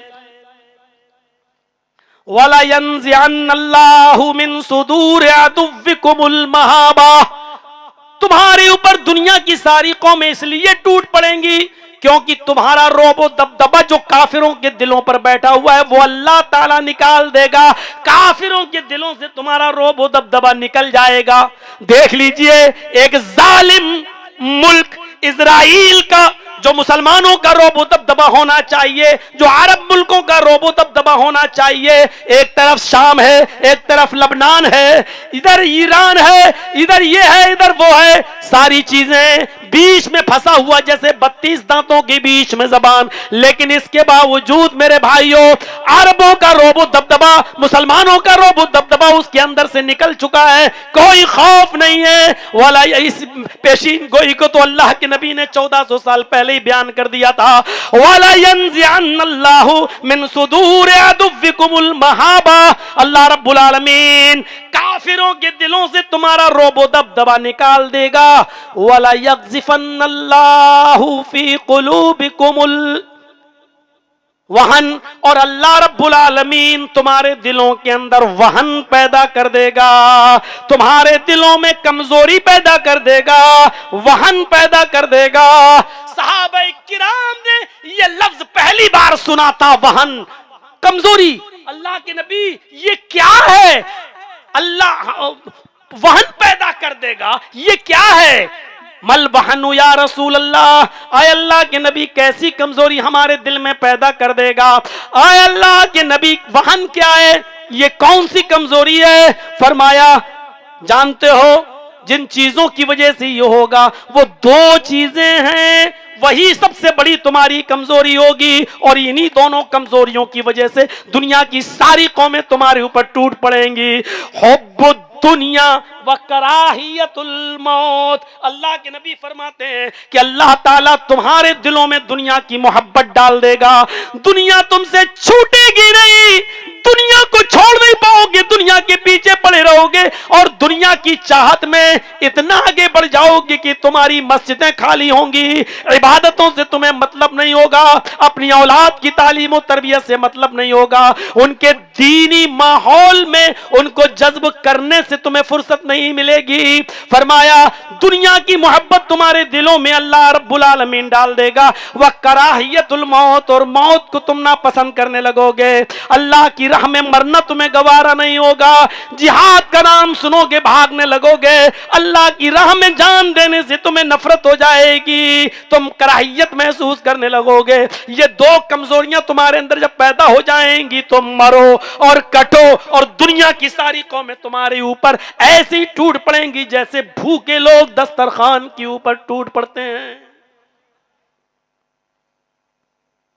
वरना सहाबा किराम के दिलों में दुनिया की हैसियत क्या थी कि अब्दुल्ला इब्ने क्या सालिम इब्ने अब्दुल्ला इब्ने उमर का वो वाकया, हजरत उमर फारूक के पोते का वो वाकया नहीं सुना कि उस दौर का जो हुक्मरान था उस इलाके का जिसका नाम था हिशाम इब्ने अब्दुल मलिक, खाने काबा का तवाफ करने आया, उसने देखा कि खाने काबा का तवाफ हो रहा है और एक नौजवान शख्स खाने काबा का तवाफ कर रहा है, लेकिन उसके एहराम में पैबंद लगे हुए हैं, जोड़ लगे हुए हैं, कई जोड़ लगे हुए। उसने लोगों से पूछा कि ये कौन नौजवान है जो फटा पुराना एहराम पहनकर आया है। किसी ने बताया हिशाम ये हजरत उमर फारूक के पोते हैं, इनका नाम सालिम है, ये अब्दुल्ला के बेटे हैं। सालिम के बाप का नाम अब्दुल्ला और अब्दुल्ला के बाप का नाम उमर, यानी उमर के बेटे अब्दुल्ला और अब्दुल्ला के बेटे सालिम उमर फारूक के पोते। हिशाम इब्ने अब्दुल मलिक की आंखों में आंसू आ गए। अल्लाह, 22 लाख मुरब्बा मील पर हुकूमत करने वाली शख्सियत का पोता उमर, तुम कुछ कमा कर नहीं गए, दुनिया से कुछ लेकर नहीं गए, तुम्हारे पोते का यह हाल है, तुमने अपने बेटे तक को कुछ नहीं दिया, अगर बेटे को दिया होता तो बेटा अपने बेटे को जरूर देता। हिशाम इब्ने अब्दुल मलिक ने तवाफ के दौरान अब्दुल्ला इब्ने सालिम से मुलाकात की, कहा अस्सलाम वालेकुम। सालिम इब्ने अब्दुल्ला ने कहा वालेकुम अस्सलाम। कहा मुझे जानते हो? सालिम इब्ने अब्दुल्ला ने कहा अल्लाह के बंदे हो, मैं भी अल्लाह का बंदा हूं, तुम भी यहाँ इबादत के लिए आए हो, मैं भी यहाँ उम्रे की गर्ज से आया हूं, तवाफ की गर्ज से आया हूं, इससे ज्यादा और क्या जानना है। फिर एक तवाफ का चक्कर पूरा हुआ। हिशाम इब्ने अब्दुल मलिक ने कहा कि मैं हिशाम हूं, इस इलाके का हुक्मरान हूं, खलीफा हूं। जवाब दिया चलो अल्हम्दुलिल्लाह, आज आपसे मुलाकात हो गई, ठीक है तवाफ कर लिया जाए। सालिम इब्ने अब्दुल्ला ने ज्यादा लिफ्टी नहीं दी। तीसरे चक्कर में हिशाम ने कहा सालिम इब्ने अब्दुल्ला, तुम्हारी हालत देखकर कुछ मदद करने को दिल करता है, बताओ तुम्हें किस चीज की जरूरत है, अगर किसी चीज की जरूरत हो तो लिस्ट दे देना, आपके घर पहुंचा दी जाएंगी। सालिम इब्ने अब्दुल्ला ने क्या जवाब दिया, इन्नी लास्तही मिनल्लाहि अन असअला फी बैती गैरा। आए हिशाम, शुक्रिया, आपने कहा जज़ाकुमुल्लाह, अल्लाह आपको जज़ाए खैर दे। अल्लाह के घर में मुझे शर्म आती है अल्लाह से कि उसके घर में होते हुए मैं किसी गैर के सामने अपना दामन फैलाऊं, किसी गैर से मैं मदद मांगूं, किसी गैर से अपनी हाजत और अपनी मुश्किलें उसके सामने रखूं। इन्नी लास्तही मिनल्लाहि अन असअला फी बैतिही गैरा, मुझे अल्लाह से शर्म आती है उसके घर में होते हुए मैं किसी गैर के सामने दामन फैलाऊं। सालिम इब्ने अब्दुल्लाह ने 7 चक्कर पूरे लगाए, मकाम इब्राहिम के पास जाकर 2 रकात नमाज अदा की। 2 रकात नमाज अदा करने के बाद रफा यदैहि लस्समा, अपने दोनों हाथों को आसमान की तरफ उठा लिया और रो रो कर चुपके चुपके से दुआएं करने लगे। हिशाम इब्ने अब्दुल मलिक ये सारी चीज देख रहा था कि सालिम इब्ने अब्दुल्ला दुआ मांग रहे हैं, लेकिन उसको क्या मालूम कि सालिम इब्ने अब्दुल्ला क्या मांग रहे हैं, उसको कुछ नहीं मालूम था। उसने देखा कि सालिम इब्ने अब्दुल्ला दुआ मांग कर फारिग हो गए हैं। अब ये खाने काबा से बाहर निकलेंगे, इनको एक रास्ते में चौराहे पर जाकर मैं पकड़ लूंगा। और जैसे ही सालिम इब्ने अब्दुल्ला मस्जिद हराम से जब निकले और एक रास्ता होते हुए चौराहे पर आए, हिशाम इब्ने अब्दुल मलिक ने उस चौराहे पर सालिम इब्ने अब्दुल्ला को पकड़ लिया। फरमाया अल-आन खरजता मिन बैतिल्लाही फसलनी हाजतन। आए सालिम इब्ने अब्दुल्ला, अल्लाह के घर में शर्म आ रही थी किसी गैर के सामने हाथ फैलाने से। ये तो अल्लाह का घर नहीं है, ये तो बाजार है। अब बताओ फसलनी हाजतन, कोई जरूरत हो तो पूरी करूं, मांगो, क्या मांगते हो। सालिम इब्ने अब्दुल्ला समझ गए ये हाथ धोकर नहीं नहा धोकर मेरे पीछे पड़ गया। कहने लगे अच्छा ये बताओ कि मेरी कौन सी जरूरत पूरी करोगे। हिशाम इब्ने अब्दुल मलिक ने कहा मैं समझा नहीं। सालिम इब्ने अब्दुल्ला ने कहा अम हवाइज दुनिया मिन हवाइजिल आखिरा, दुनिया की जरूरत पूरी करोगे या आखिरत की। हिशाम ने जवाब दिया आखिरत की जरूरत तो कोई पूरी नहीं कर सकता। आए सालिम कैसी बातें कर रहे हो। खुद मोहम्मदुर रसूलुल्लाह ने अपनी बेटी से कहा था सलीनी मिन माली माशित इन्नी ला उगनी अन्की मिनल्लाहि शैया, दुनिया में जो चाहे मुझसे मांग ले, लेकिन आखिरत में कयामत के दिन मैं तेरे काम नहीं आऊंगा, इसलिए मैं दुनिया की जरूरत पूरी कर सकता हूं, आखिरत की नहीं। सोना चांदी दाल चावल जो चीज अनाज गल्ला कपड़ा लत्ता इस जमाने में जो चलता था वो मैं पूरी कर सकता हूं, दुनियावी जरूरत। सालिम इब्ने अब्दुल्ला हंसने लगे और कहते रास्ता छोड़ो। कहा मैं रास्ता नहीं छोड़ूंगा, आज तुम्हें मुझसे अपनी जरूरियात का सवाल करना होगा। मैं चाहूं तो अपनी मर्जी से भी बहुत सी चीजें भेज सकता हूं, लेकिन मुझे पता नहीं उन जरूरतों में तुम्हें जरूरत किस चीज की हो और वो चीज हम ना भेज सकें, इसलिए लिस्ट बताओ, बताओ किस चीज की जरूरत है। सालिम इब्ने अब्दुल्ला चीख पड़े हिशाम तुम क्या चाहते हो कि मैं तुमसे दुनिया मांगू। क्या ये दुनिया में जिंदा नहीं थे? क्या दुनिया से किनारा कैसी अख्तियार कर ली थी? क्या जंगल में चले गए थे अल्लाहू अल्लाहू की वजीफा पढ़ने के लिए? क्या अपनी बीवी और बच्चे के लिए कमाया नहीं करते थे? लेकिन फिर भी कह रहे हैं तुम चाहते हो कि मैं तुमसे दुनिया मांगू। हिशाम ने कहा कि दुनिया की जो जरूरत हो बताओ मैं पूरी करूंगा। कहा सालिम तुमने गौर, आए हिशाम तुमने गौर नहीं किया। कैसा? खाने काबा का तवाफ करने के बाद मैंने क्या किया? कहा तुमने 2 रकात नमाज पढ़ी। उसके बाद क्या किया? कहा दोनों हाथ उठाकर तुमने दुआ मांगी। देखा था? हाँ। तो बताओ मैंने अपने रब से क्या मांगा? क्या सवाल कर रहे हैं? बताओ मैंने अपने रब से क्या मांगा? हिशाम कहता ये मैं क्या जानूं, आप आहिस्ता आहिस्ता रो रो कर दुआ कर रहे थे, आप जानते हैं और आपका रब जानता है। आपने क्या मांगा ये आप जानते हैं और आपने रब से क्या मांगा आपका रब जानता है। सालिम इब्ने अब्दुल्ला ने कहा हाँ ये सच है कि मैंने अपने रब से क्या मांगा है ये मैं जानता हूं, मेरा रब जानता है और मैं बताना भी नहीं चाहता हूं कि मैंने अपने रब से क्या मांगा है, लेकिन इतना बता देता हूं। जुमलों पे गौर कीजिएगा नौजवानों, दुनिया गौर कीजिएगा।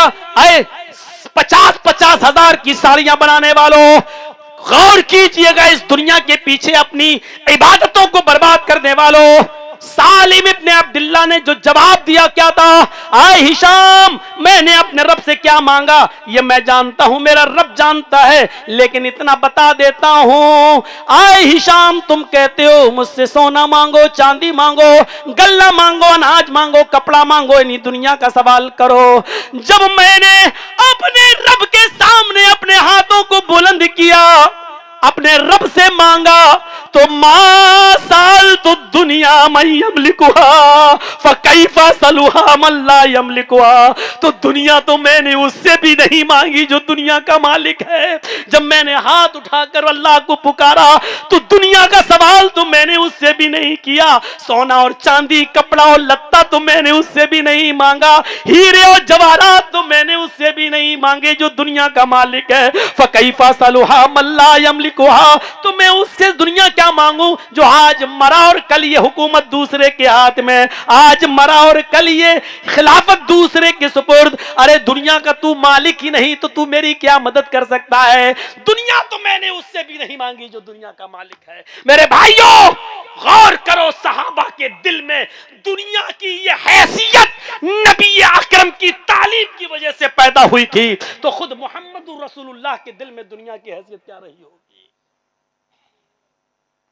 उसने अपना मामला भी बता दिया कि लोगों मैं बीवियों से मिलता भी हूं, मैं मेहनत और मजदूरी भी करता हूं, मैं कमाता भी हूं, बीवियों को खिलाता भी हूं, बच्चों की अच्छी तालीम और तरबियत भी करता हूं, मैं रहबानियत अख्तियार नहीं करता हूं, लेकिन फिर भी दुनिया की हैसियत मेरी नजर में यह है। अब्दुल्ला इब्ने मसूद की वो रिवायत उठाओ जिसको इमाम तिर्मिजी अब्वाबुज़ ज़ुहद के अंदर लाए हैं कि नाम रसूलुल्लाह सल्लल्लाहु अलैहि वसल्लम अला हसीरिन व क़द असरा फी जंबिही, कि अल्लाह के नबी सल्लल्लाहु अलैहि वसल्लम एक चटाई के ऊपर सो गए। जब सोकर उठे तो पीठ पर निशान पड़ चुके थे, दाग पड़ चुके थे। फकुलना या रसूल अल्लाह लव इत्तखज़ना लक वितान, नबी अकरम की पीठ पर जब हमने निशान देखे, नबी अकरम की पीठ पर जब हमने निशान देखे तो हमारी आंखों में आंसू आ गए और कहा ऐ अल्लाह के नबी, ये यहूद और नसारा तो नरम गरम बिस्तरों पर सोए और हमारा नबी टूटी फटी चटाई पर लेटे। लवित्तखज़ना लक वितान, हम आपके लिए ऐसा बिस्तर बना देते हैं जिस पे आपको आराम से नींद आ जाएगी, आपके लिए नरम गरम बिस्तर का इंतजाम कर देते हैं।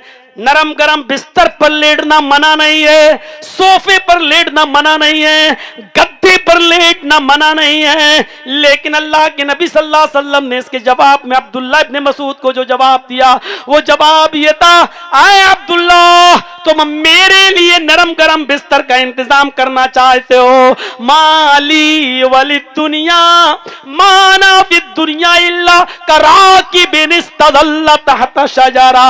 आए अब्दुल्ला, मैं तो इस दुनिया में एक मुसाफिर की तरह हूं जो थका है और थक कर चूर हो गया और कोई सायादार दरख्त के नीचे थोड़ी देर आराम करने के लिए बैठ गया।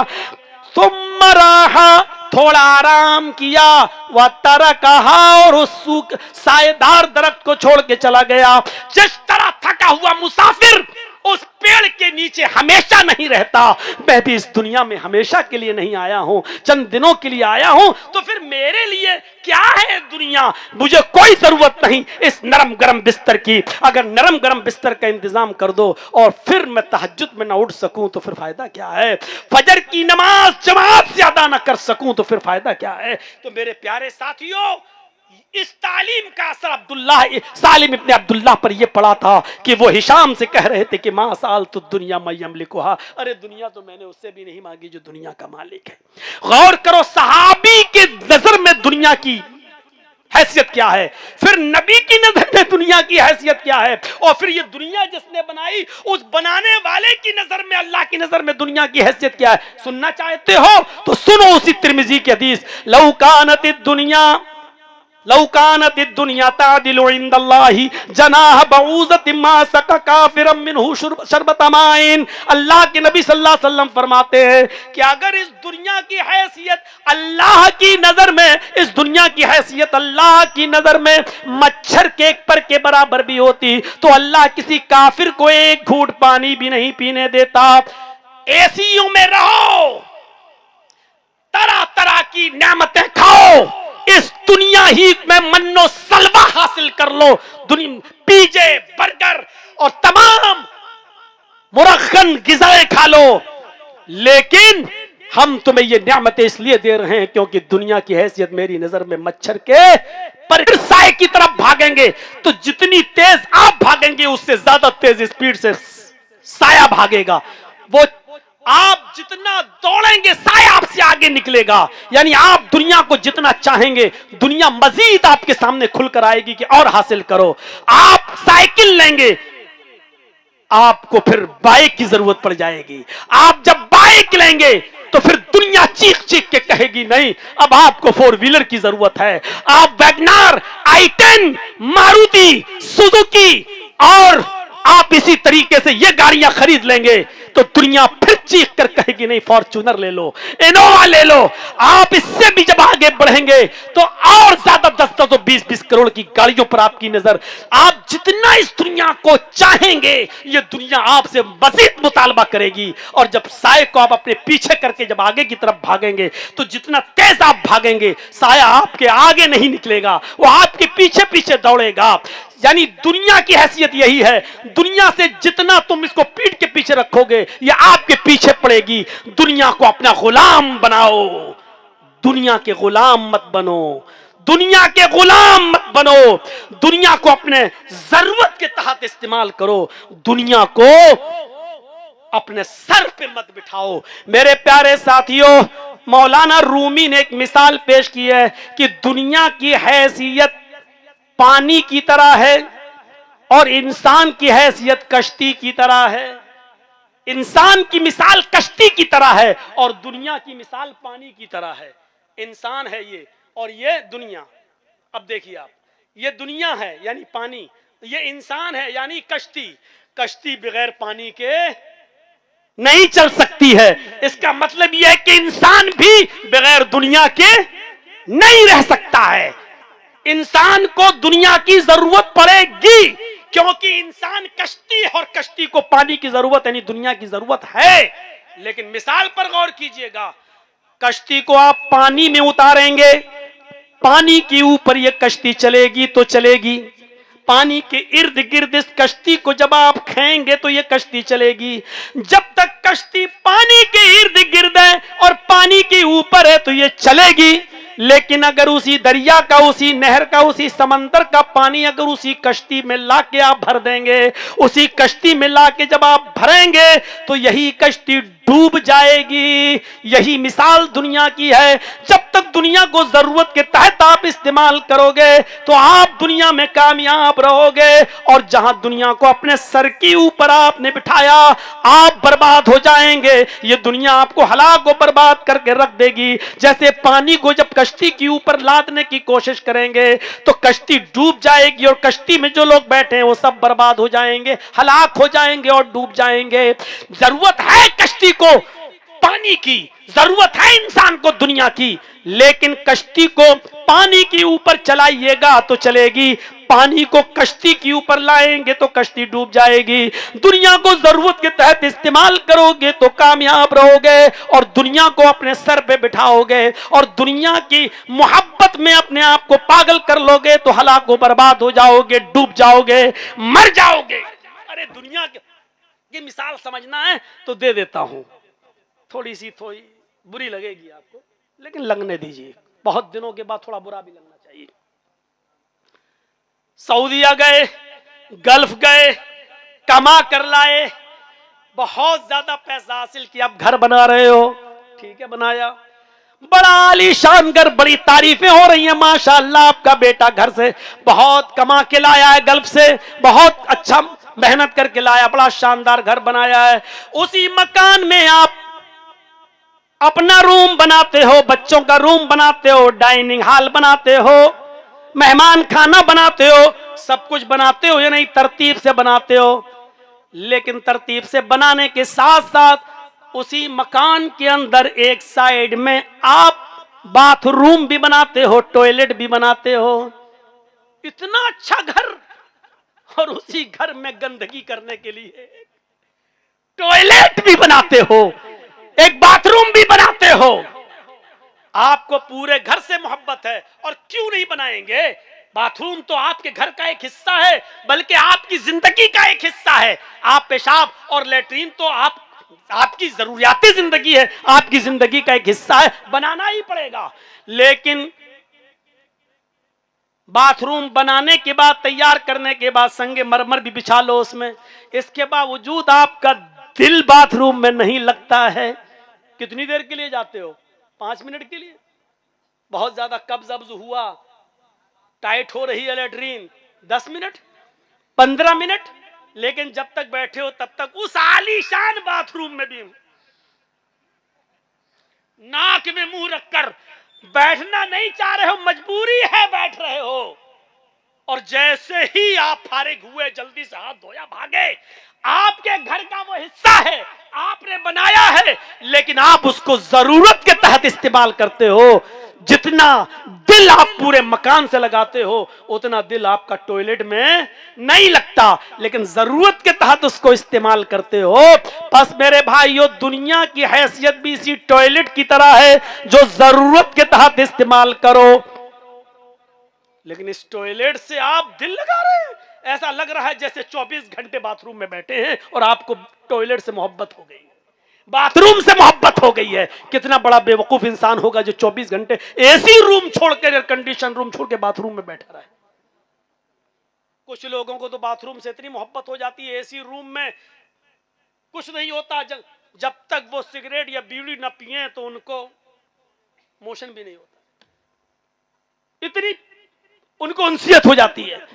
तो मेरे भाइयों, जिस तरीके से घर बनाते वक्त टॉयलेट का बनाना ये जिंदगी का एक हिस्सा है, ऐसे ही हमें दुनिया में रहकर दुनिया के साथ मिलकर चलना हमारी जरूरत का एक हिस्सा है। लेकिन आप टॉयलेट से दिल नहीं लगाते हो, उसी तरह हमें दुनिया से दिल नहीं लगाना है। जो हैसियत आप मकान को देते हो, टॉयलेट को नहीं, इसी तरीके से जो मकाम हमें आखिरत को देना है, वो हमें दुनिया को नहीं देना है।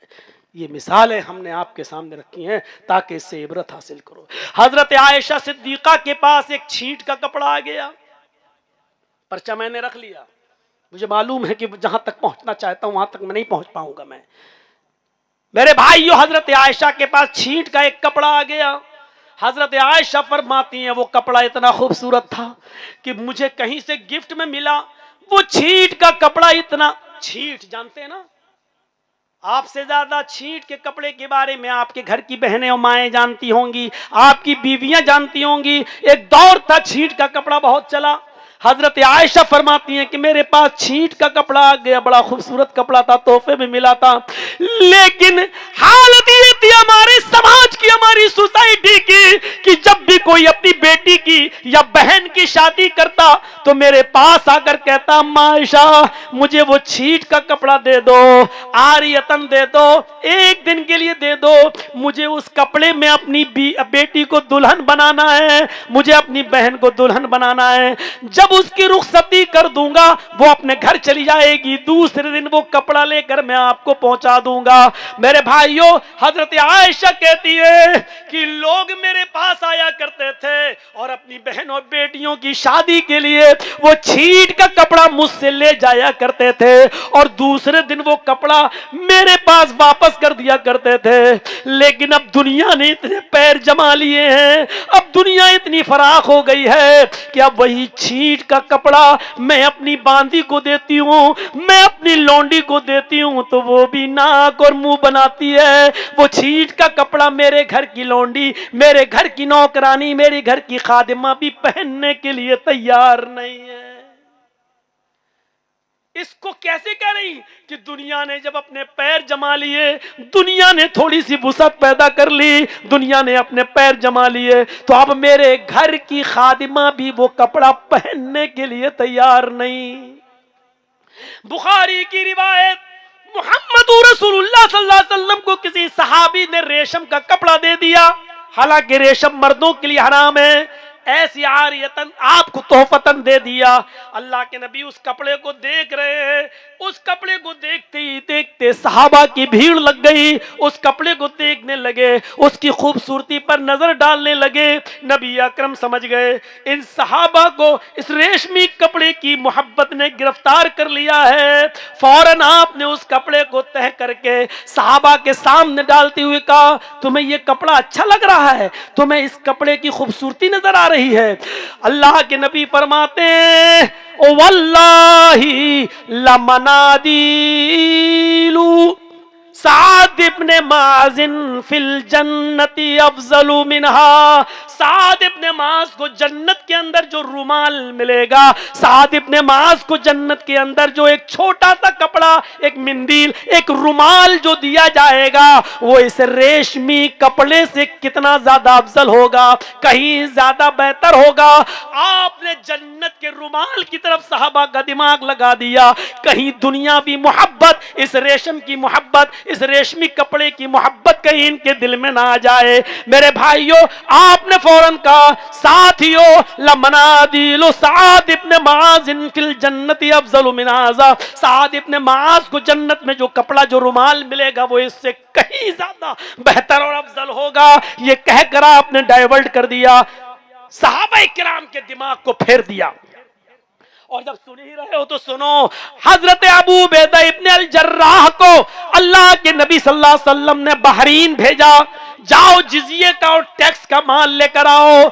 अबू उबैदा इब्ने अल जर्राह जब जिजिया और टैक्स का माल वहां से लेके आए और मदीने के अंसारियों को पता चल गया कि फजर के बाद ये माल तकसीम होगा, तो वो पहले ही मस्जिद नबवी में आकर बैठ गए और फजर की नमाज से पहले मस्जिद नबवी भर गई। अल्लाह के नबी जब नमाज पढ़ाने के लिए आए और जब नमाज से फारिग हो गए तो आपने फरमाया, आए मदीने के अंसारियों, शायद तुम्हें पता चल गया है कि हजरत अबू उबैदा इब्ने अल जर्राह बहरीन से जिजिया और टैक्स का माल लेके आए जो आज तकसीम होगा। फरमाया, हाँ अल्लाह के नबी, आपने कहा खुश हो जाओ, आज तुम्हें माल मिलेगा। आप माल तकसीम करने के लिए बैठ गए, लेकिन आपकी आंखों में आंसू था और आंसुओं की धारा बहते हुए आप फरमाने लगे, फवल्लाही मल फख्र अख्शा अलैकुम वलाकिन अख्शा अलैकुम अन तुबसतद दुनिया कमा बुसितत अला मन कान क़ब्लकुम।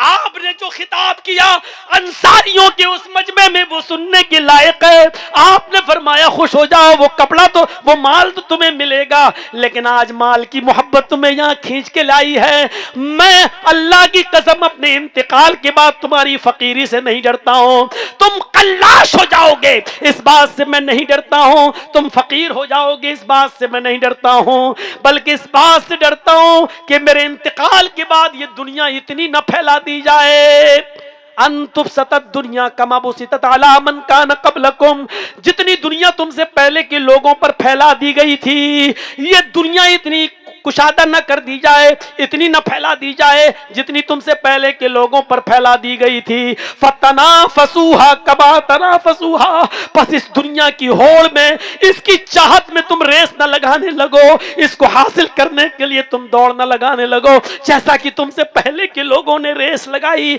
और दौड़ लगाई।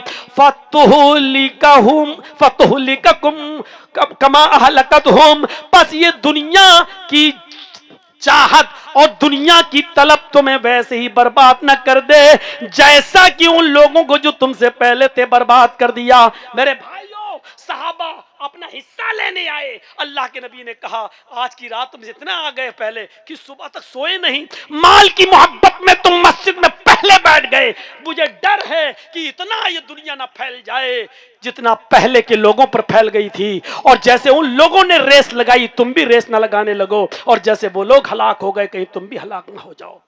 हजरत उमर फारूक ने यही अबू उबैदा को मुल्क शाम का गवर्नर बनाकर भेजा, और मुल्क शाम का गवर्नर इसलिए बनाया अबू उबैदा को क्योंकि मुल्क शाम के अक्सर इलाके उन्हीं की वजह से फतह हुए थे, उन्हीं की वजह से जीते गए थे। आज तो ये अलग अलग कंट्री है, शाम अलग कंट्री है, उर्दू अलग कंट्री है, लबनान अलग है, फिलिस्तीन अलग एक कंट्री है। जरा गौर करना, शाम अलग कंट्री, उर्दून अलग कंट्री, फिलिस्तीन अलग कंट्री, लबनान अलग कंट्री, लेकिन हजरत उमर के जमाने में एक ही मुल्क का एक रियासत, एक सूबा था, उसमें शाम भी था, उर्दून भी था, फिलिस्तीन भी था, लबनान भी था, इतने मुल्क थे, और उसके गवर्नर कौन थे? हजरत अबू उबैदा इब्ने अल जर्राह।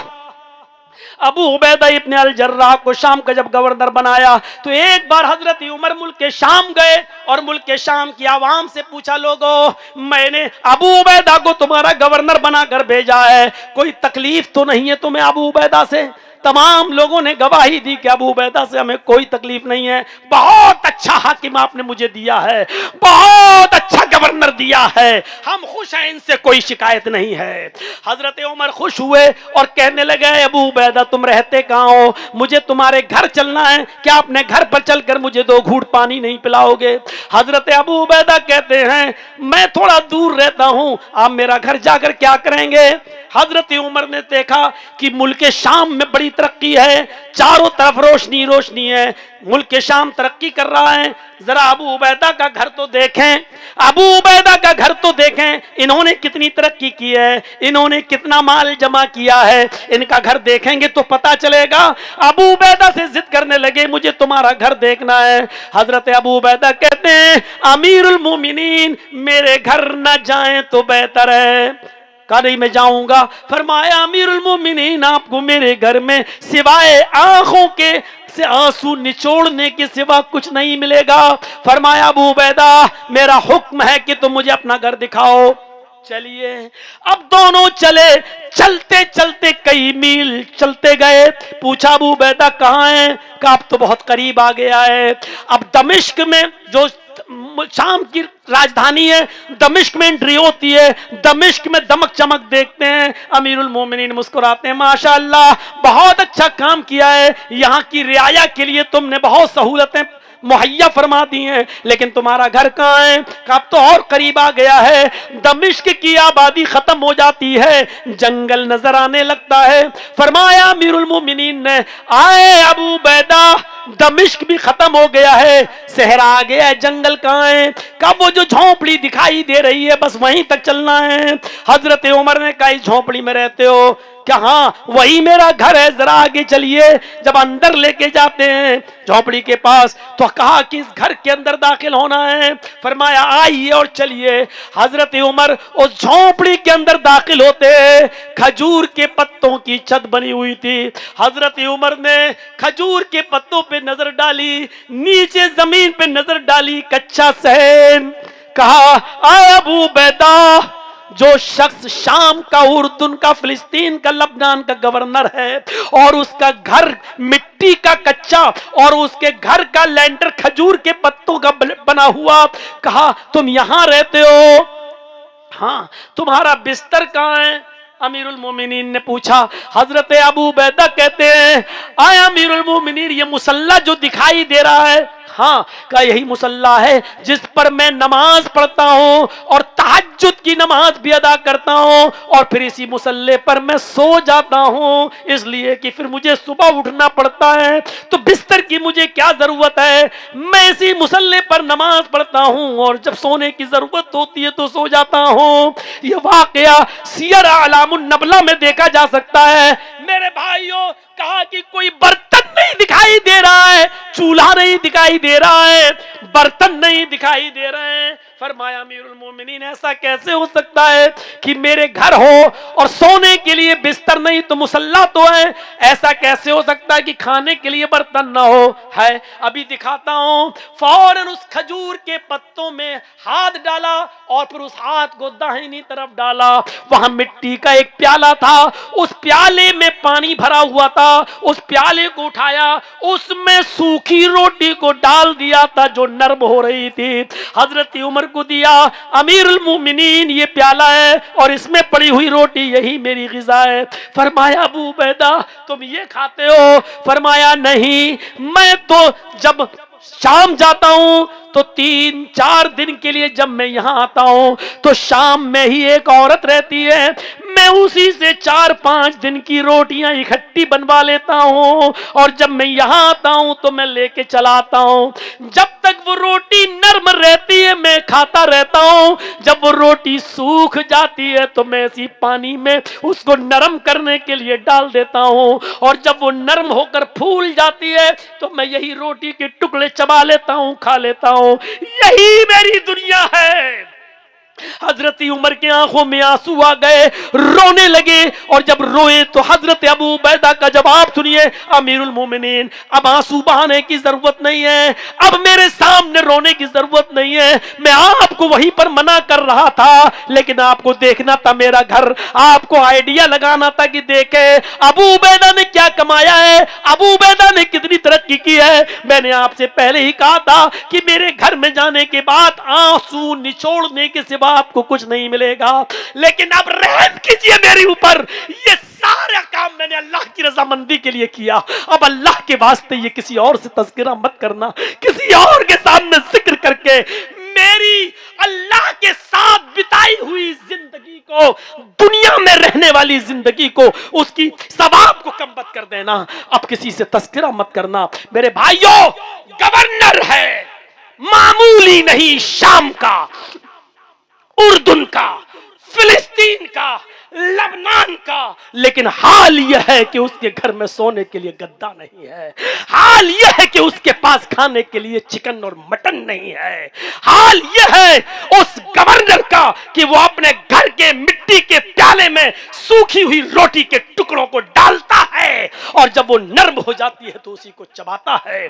दुनिया में यह भी रहे, लेकिन दुनिया को कभी अपने ऊपर सवार नहीं होने दिया, और यही दुनिया की हैसियत है। मेरे भाइयों, बस इतनी सी बातें आपके सामने रखकर आपसे रुखसत होता हूं। अल्लाह तबारक व तआला से दुआ है कि बारे इलाह हम तमाम मुसलमानों को दुनिया को जरूरत के तहत इस्तेमाल करने की तौफीक अता फरमा, और दुनिया की रंगीनियों से और धोखे से हमारी जिंदगी की हिफाजत फरमा और हमें महफूज फरमा। जब तक हमें जिंदा रख इस्लाम पे रखना, और जब हमारा खात्मा हो तो ईमान पर फरमाना। वमा अलैना इल्लल बलागुल मुबीन व आखिरु दावाना अल्हम्दुलिल्लाहि रब्बिल आलमीन। अस्सलामु अलैकुम व रहमतुल्लाहि व बरकातुहू। साथ में एक बात फिर कह देता हूं मैं आपसे कि मुझे सबसे ज्यादा तकलीफ और सबसे ज्यादा दुख उस वक्त होता है जब आप कैमरों में मेरे फोटो और सेल्फी लेकर अपने मोबाइल में कैद करते हैं। अल्लाह की कसम खा के कहता हूं कि मुझे बड़ी घुटन और बड़ी तकलीफ होती है। पर आए मेहरबानी मुझे ये तकलीफ मत दीजिए, आप दुआ दीजिए अगर देना ही है, और आपके लिए हम दुआ करें। अल्लाह ताला हम सबको दुनिया में मोमिन बना जब तक जिंदा रखे, इस्लाम पे जिंदा रखे, और हम सबका जब खात्मा हो तो ईमान पर हमारा खात्मा फरमाए। सलाम अलैकुम रहमतुल्लाह। जज़ाकुमुल्लाहु खैरन मुबारकल्लाहु फीकुम।